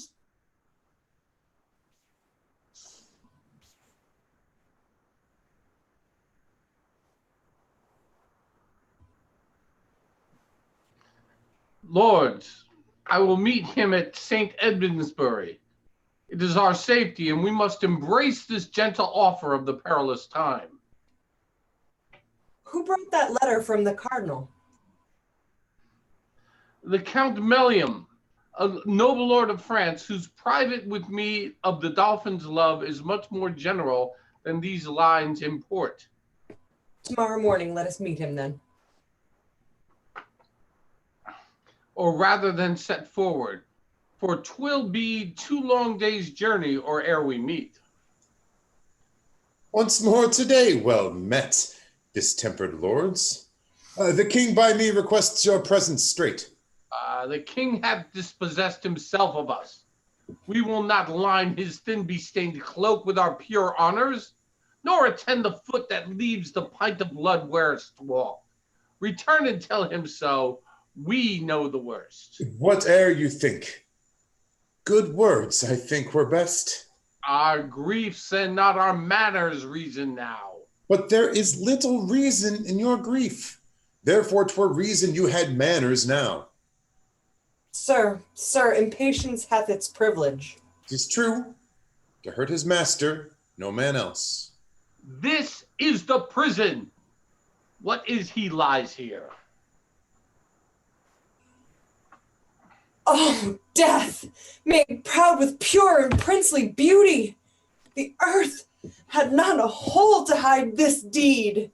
Murder, as hating what himself hath done, doth lay it open to urge on revenge. Or, when he doomed this beauty to a grave, found it too precious princely for a grave. Sir Richard, what think you? Have you beheld, or have you read or heard? This is the bloodiest shame, the wildest savagery, the vilest stroke that ever wall-eyed wrath or staring rage presented to the tears of soft remorse. All murders past do stand excused in this, and this so sole and so unmatchable shall give a holiness, a purity to the yet unbegotten sin of times, and prove a deadly bloodshed but a jest, exampled by this heinous spectacle. It is a damned and a bloody work, the graceless action of a heavy hand, if that it be the work of any hand. If that it be the work of any hand, we had a kind of light that would ensure that it is the shameful work of Hubert's hand, the practice and the purpose of the king, from whose obedience I forbid my soul, kneeling before this ruin of sweet life and breathing to his breathless excellence the incense of a vow, a holy vow never to taste the pleasures of the world till I have set a glory to this hand by giving it the worship of revenge. Our souls religiously confirm thy words. Lords, I am hot with haste in seeking you. Arthur doth live. The king has sent for you. Oh, he is old and blushes not at death. Avaunt, thou hateful villain, and get thee gone. I am no villain. Must I rob the law? Oh, your sword is bright, sir. Put it up again. Not till I sheathe it in a murderer's skin. Stand back, Lord Salisbury. Stand back, I say. I would not have you, Lord, forget yourself, lest I, by marking of your rage, forget your worth, your greatness, and nobility. Out, dunghill! Darest thou brave a nobleman? Not for my life, but yet I dare defend my innocent life against an emperor. Thou art a murderer! Do not prove me so. Yet I am none whose tongue sore speaks false, not truly speaks, who speaks not truly lies. Cut him to pieces. Keep the peace, I say. Stand by, or I shall gall you, Falconbridge. Thou wert better gall the devil, Salisbury. If thou but frown on me, or stir thy foot, or teach thy hasty spleen to do me shame, I'll strike thee dead. What wilt thou do, renowned Falconbridge? Second a villain and a murderer? Lord Pembroke, I am none. Who killed this prince? 'Tis not an hour since I left him well. I honored him, I loved him, and will weep my gate of life out for his sweet life's loss. Trust not these cutting waters of his eyes, for villainy is not without such room. Away with me, all you whose souls abhor the uncleanliness savors of a slaughterhouse, for I am stifled with this smell of sin. Away toward Berry, to the Dauphin there.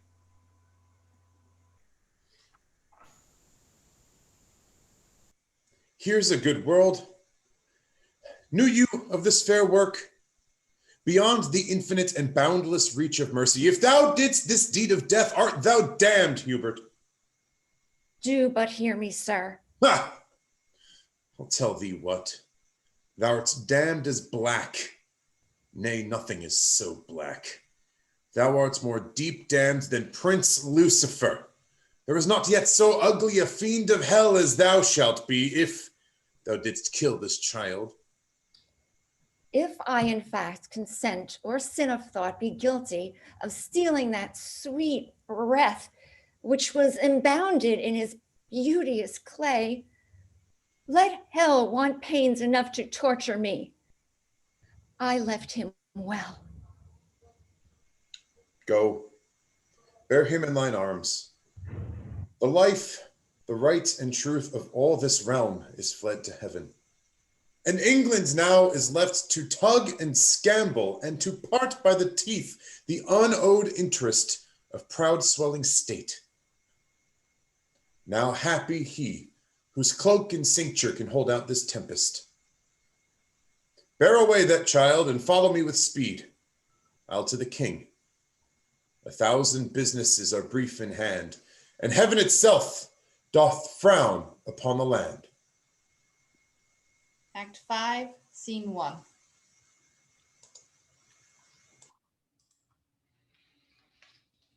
Thus have I yielded up into your hand the circle of my glory.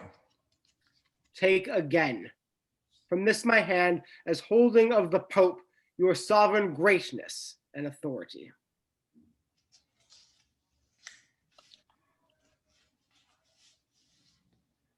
Now keep your holy word. Go meet the French, and from his holiness use all your power to stop their marches, for we are inflamed. Our discontented counties do revolt. Our people quarrel with obedience, swearing allegiance and love of soul to stranger blood, to foreign royalty. This inundation of mistempered humor rests by you only to be qualified. Then pause not, for the present time so sick that present medicine must be ministered, or overthrow incurable ensues. It was my breath that blew this tempest up upon your stubborn usage of the Pope. But since you are a gentle convertite, my tongue shall hush against the storm of war and make fair weather in your blustering land. On this Ascension Day, remember well, upon your oath of service to the Pope, go I to make the French lay down their arms. Is this Ascension Day? Oh, did not the prophet say that before Ascension Day at noon, my crown I should give off? Even so I have. I did suppose it should be on constraint. Heaven be thanked, it has been voluntary. All Kent hath yielded. Nothing there holds out but Dover Castle. London hath received like a kind host the Dauphin and his powers. Your nobles will not hear you, but are gone to offer service to your enemy. Would not my lords return to me again after they heard young Arthur was alive? They found him dead and cast into the streets. That villain Hubert told me he did live. So on my soul he did, for aught he knew. But wherefore do you droop? Why look you sad? Be great in act, as you have been in thought. Be stirring as the time, be fire with fire. Threaten the threatener and outface the brow of bragging horror. So shall inferior eyes that borrow their behaviors from the great grow great by your example and put on the dauntless spirit of resolution. Away and glister like the god of war. When he intendeth to become the field, show boldness and inspiring confidence. What, shall they seek the lion in his den and fright him there? And make him tremble there? Oh, let it not be said. Forage and run to meet displeasure farther from the doors, and grapple with him ere he comes so nigh. The legate of the Pope has been with me, and I have made a happy peace with him.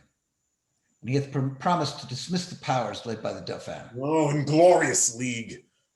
Shall we, upon the footing of our land, send fair play orders and make compromise, insinuation, parley, and base truce to arms invasive? Shall a beardless boy, a cockered silken wanton, brave our fields and flesh his spirit in a warlike soil, mocking the air with colors idly spread, and find no check? Let us, my liege, to arms. Perchance the cardinal cannot make your peace. Or if he do, let it at least be said they saw we had a purpose of defense. Have thou the ordering of this present time. Away then, with good courage. Yet I know our party may well meet a prouder foe. Act 5, scene 2. My lord Milon, let this be copied out and keep it safe for our remembrance. Return the precedent to these lords again, that, having our fair order written down, both they and we, perusing o'er these notes, may know wherefore we took the sacrament and keep our faiths firm and inviolable. Upon our sides it never shall be broken. And, noble Dauphin, albeit we swear a voluntary zeal and an unurged faith to your proceedings, yet believe me, Prince, I am not glad that such a sore of time should seek a plaster by contempt revolt, and heal the inverted clankor of one wound by making many. Oh, it grieves my soul that I must draw this metal from my side to be a widowmaker. Oh, and there where honorable recuse and defense cries out upon the name of Salisbury. But such is the infection of time, for that the health and physic of our right, we cannot deal but with the very hand of stern injustice and confused wrong. And is not pity, O my grieved friends, that we, the sons and children of this isle, were born to see so sad an hour of this, wherein we step upon a stranger marked upon her gentle bosom and fill up her enemies' ranks.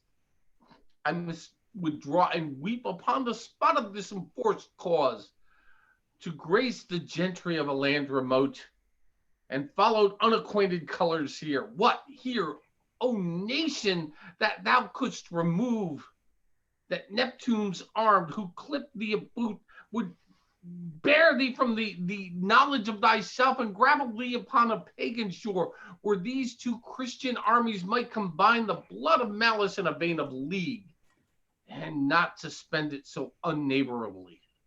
Noble temper dost thou show in this, and great affections wrestling in thy bosom doth make an earthquake of nobility. Let me wipe off this honorable dew, that silverly doth rest on thy cheeks.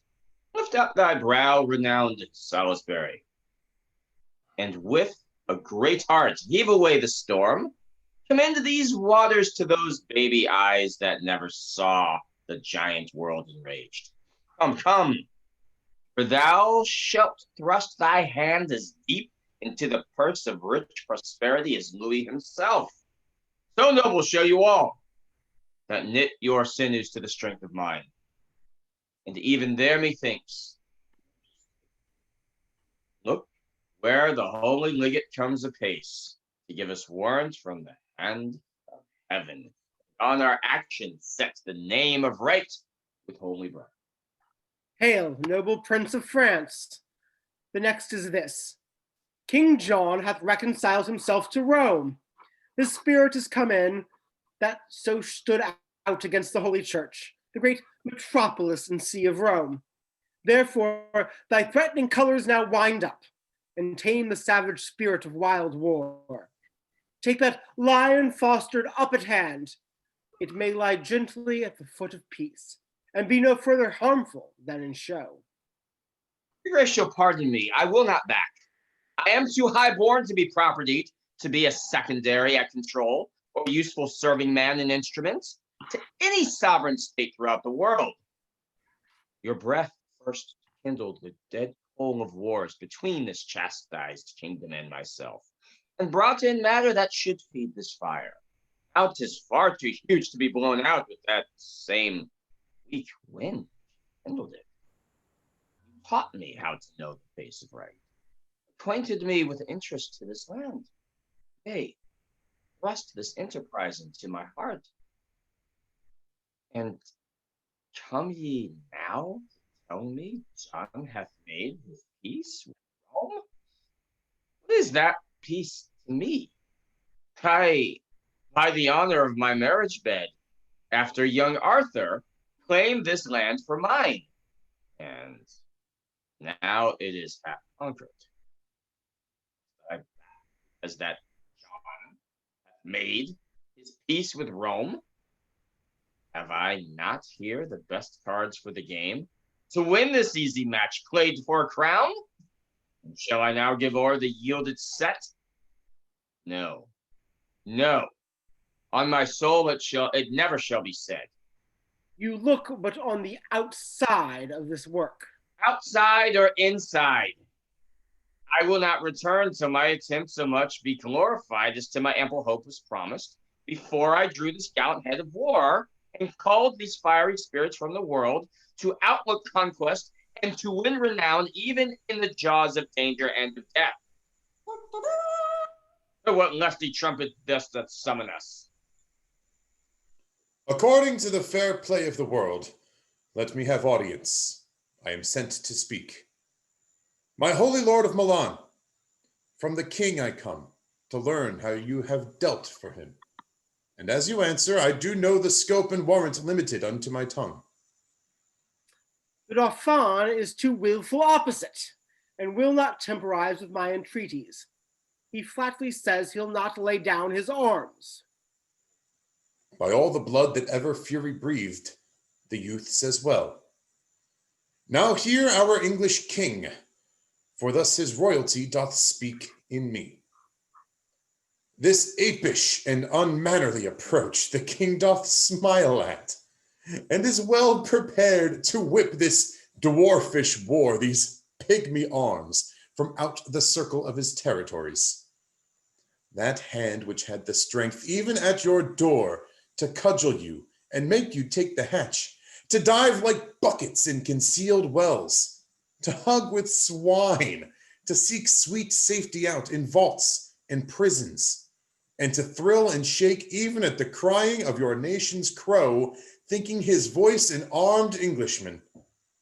Shall that victorious hand be feebled here, that in your chambers gave you chastisement? No. No, the gallant monarch is in arms, and like an eagle o'er his airy towers, to souse annoyance that comes near his nest. And you, degenerate, you ingrate revolts, you bloody Neros, ripping up the womb of your dear mother, England, blush for shame. There ends thy brave, and turn thy face. We grant thou canst outscold us. Fare thee well. We hold our time too precious to be spent. Such a rabble. Give me leave to speak. No, I will speak. We will attend to neither. Strike up the drums, and let the tongue of war plead for our interest and our being here. Indeed, your drums, being beaten, will cry out, and so shall you, being beaten. Do but start an echo with the clamor of thy drum, and even at hand a drum is ready braced that shall reverberate all as loud as thine. Sound but another, and another shall as loud as thine rattle the welkin's ear, and mock the deep-mouthed thunder. For at hand, not trusting to this halting legate here, whom he hath used rather for sport than need, is warlike John, and in his forehead sits a bare-ribbed death, whose office is this day to feast upon whole thousands of the French. Strike up our drums, find this danger out. And thou shalt find it, Dauphin, do not doubt. Act 5, Scene 3.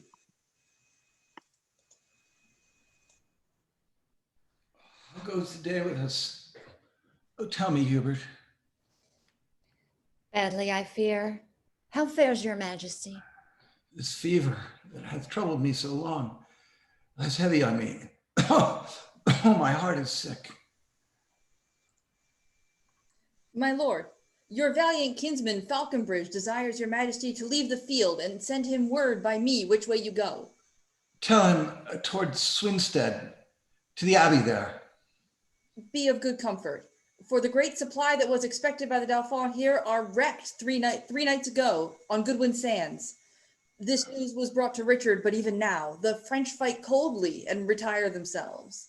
Ay, me. This tyrant fever burns me up, and will not let me welcome this good news. Set on towards Swinstead, To my litter straight. Weakness possessed me. I'm faint. Act 5, Scene 4. I did not the king so stored with friends. Up once again, put spirit in the French. If they miscarry, we miscarry too. That misbegotten devil Falconbridge, in spite of spite alone upholds the day. They say King John sore sick hath left the field.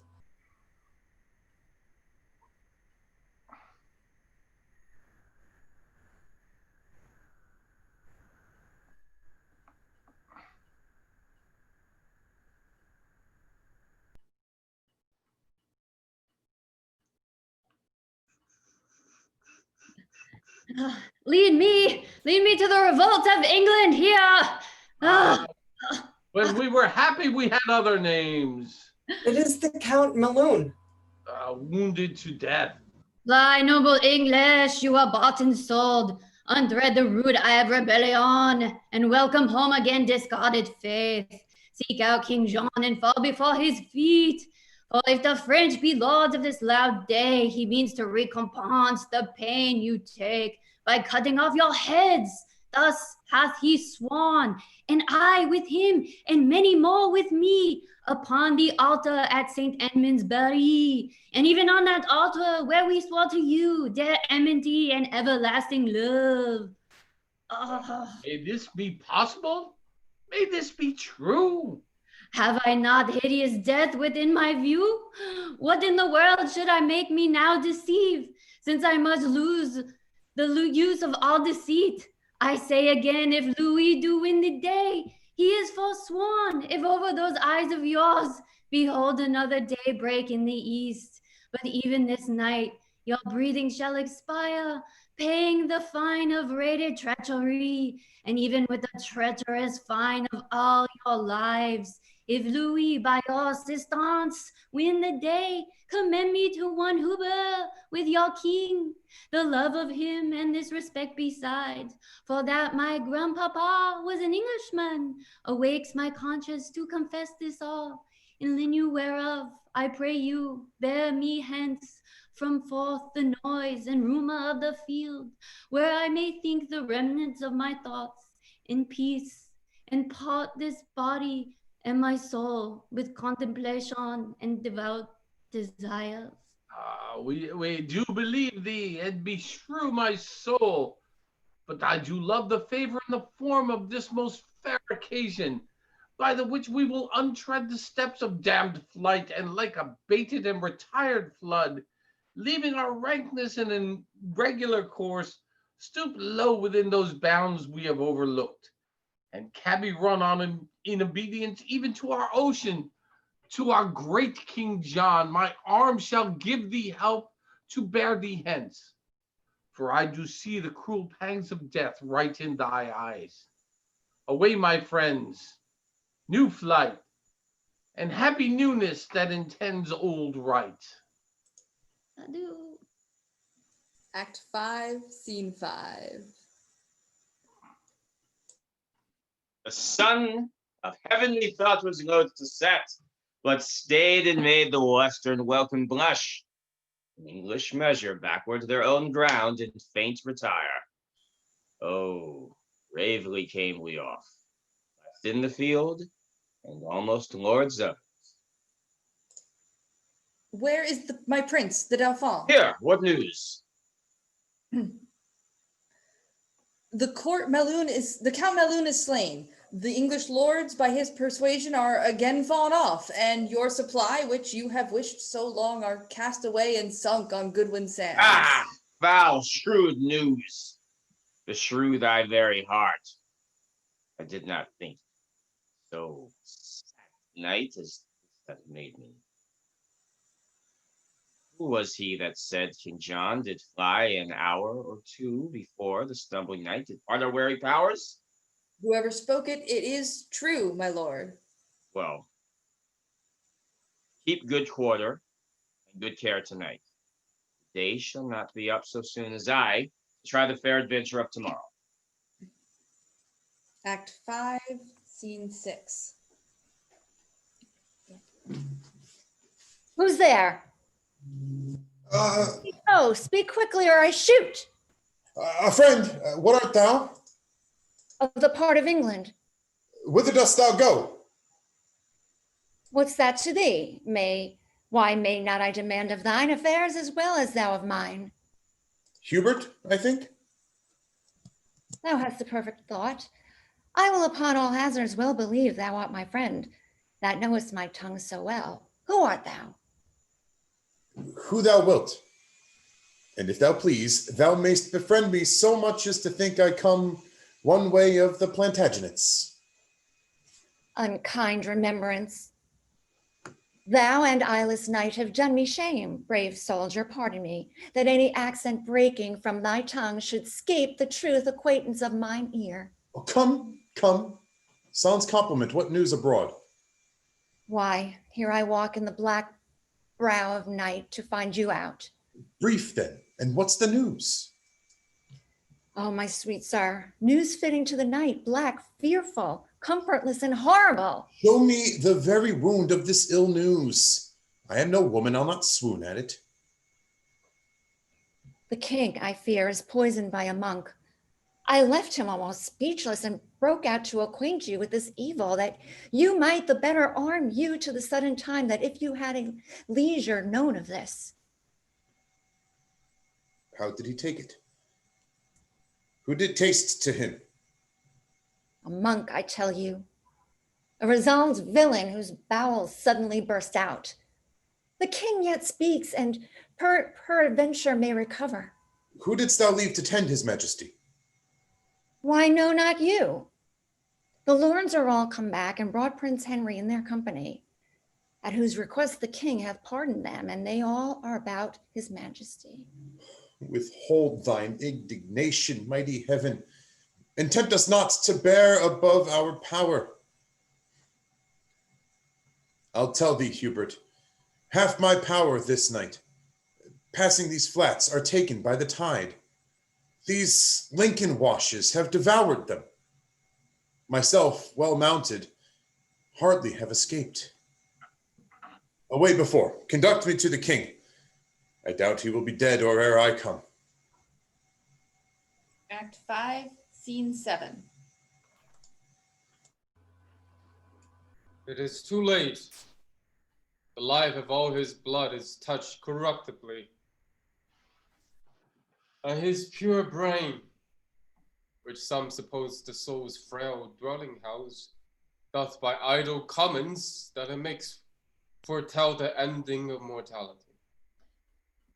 His Highness doth speak, and holds belief that, being brought into the open air, it would allay the burning quality of that fell poison which assaileth him. Let him be brought into the orchard here. Does he still rage? He is more patient than when you left him. Even now he sung. Oh, vanity of sickness. Fear's extremes in their continuance will not feel themselves. Death, having preyed upon the outward parts, leave them invisible, and his siege is now against the mind, the which he pricks and wounds with many legions of strange fantasies, which in their throng and press to their last hold confound themselves.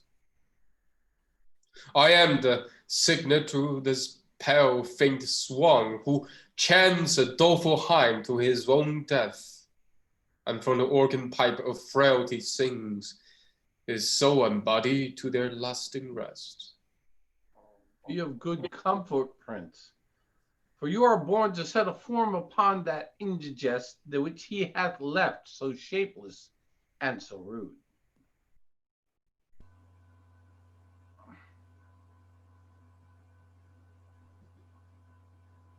Ay, marry now, my soul hath elbow room. It would not out at windows nor doors. I'm a scribbled form drawn with a pen upon a parchment. And yet against this fire do I shrink up. How fair is your majesty? Poisoned, ill fare. Dead, forsook, cast off. None of you will bid the winter come to thrust his icy fingers in my maw. Comfort me with cold. I do not ask you much. I beg cold comfort. You are so straight and so ungrateful. You deny me that. Oh, there were some virtue in my tears that might relieve you. Salt is hot. Within me is a hell, and there the poisoned is as a fiend, confined to tyrannize on unreprovable, condemned blood. Oh, I am scalded with my violent motion and spleen of speed to see your majesty. Oh, cousin, thou art come to set mine eye. The tackle of my heart has cracked and burned, and all the shrouds wherewith my life should sail are turned to one thread, one little hair. My heart hath one poor string to stay it by, which holds but till thy news be uttered. Then all this thou seest is but a clod and a module of confounded royalty. The Dauphin is preparing hitherward, where heaven he knows how we shall answer him. For in a night the best part of my power, as I upon advantage did remove, were in the washes all unwarily devoured by the unexpected flood. Read these dead news in his deadened ear. My liege, my lord, but now a king. Now thus. Even so I must run on, and even so stop. What surety of the world, what hope, what stay, when this was now a king, and now is play. Art thou gone so? I do but stay behind to do the office for thee of revenge. And then my soul shall wait on thee to heaven, as it on earth hath been thy servant still. Straight let us seek, or straight we shall be sought. The Dauphin rages at our very heels. It seems you know not then so much as we. The Cardinal Pandulph is within at rest, who half an hour since came from the Dauphin and brings from him such offers of our peace as we with honor and respect may take, with purpose presently to leave this war. He will the rather do it when he sees ourselves well sinewed to our defense. Nay, it is in a matter done already. For many carriages he hath dispatched to the seaside, and put his cause and quarrel to the disposing of the cardinal, with whom yourself, myself, and other lords, if you think meet this afternoon, will post to consummate this business happily. Let it be so. And you, my noble prince, with other princes that may best be spared, shall wait upon your father's funeral. Worcester must his body be interred. And so he willed it. Thither shall it then. And happily may your sweet self put on the lineal state and glory of the land, to whom with all submission, on my knee, I do bequeath my faithful services and true subjection everlastingly. And like tender of our love we make, to rest without a spot for evermore. I've a kind soul that will give you thanks and knows not how to do it but with tears. Oh, let us pay the time but needful woe, since it hath been beforehand with our griefs. This England never did, nor never shall, lie at the proud foot of a conqueror, but when it first did help to wound itself. Now these, her princes, are come home again, come the three corners of the world in arms, and we shall shock them.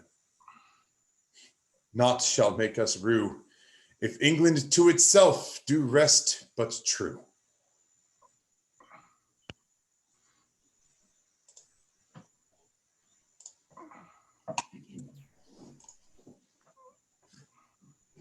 Thank you all.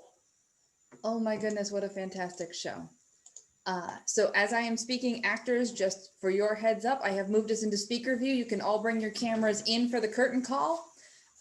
Just to remind you, and we have a couple of new actors tonight to let you know, we will run the curtain call. You will open your mic when I say your name, and you will then make some noise so that you become the speaker and we can see you so you can take your bow.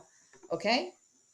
All right, I had this all set and then I let it lock, and now I have to set it back up again. All right. So tonight, as Lady Falconbridge, Blanche of Spain, and a messenger, you had me. Thank you very much. Tonight, as Queen Eleanor and the executioner, we had Emily. Thank you very much, everybody. As Limoges of Austria and Maloon, we had Shannon. Thank you. As a French herald and the Earl of Pembroke, we had Michelle. Good night, everybody. Thank you. As the English herald and the Earl of Salisbury, we had Howie. Thank you very much. Hope you enjoyed. Donate if you can. As Arthur and as Prince Henry, we had Steve. Thank you very much. What a mess. Don't go power hungry. Do it for the common good. Good night. As Robert Falconbridge and Louis the Dauphin, we had Carl Gibson. Vive la France! As Chantillon and Cardinal Pandolf, we had Kurt.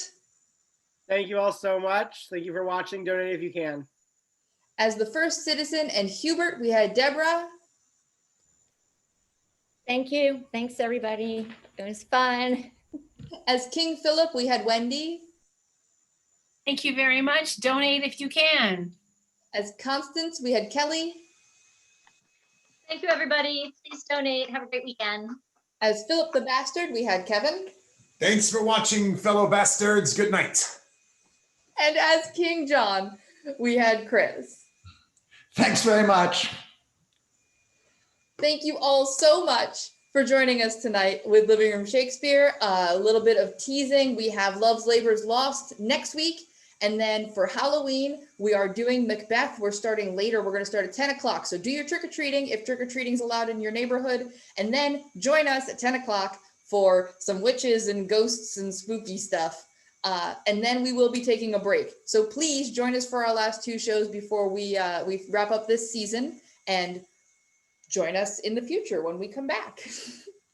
Thank you again, and good night from Livingroom Shakespeare. Good night. Donate. Bye. Good night.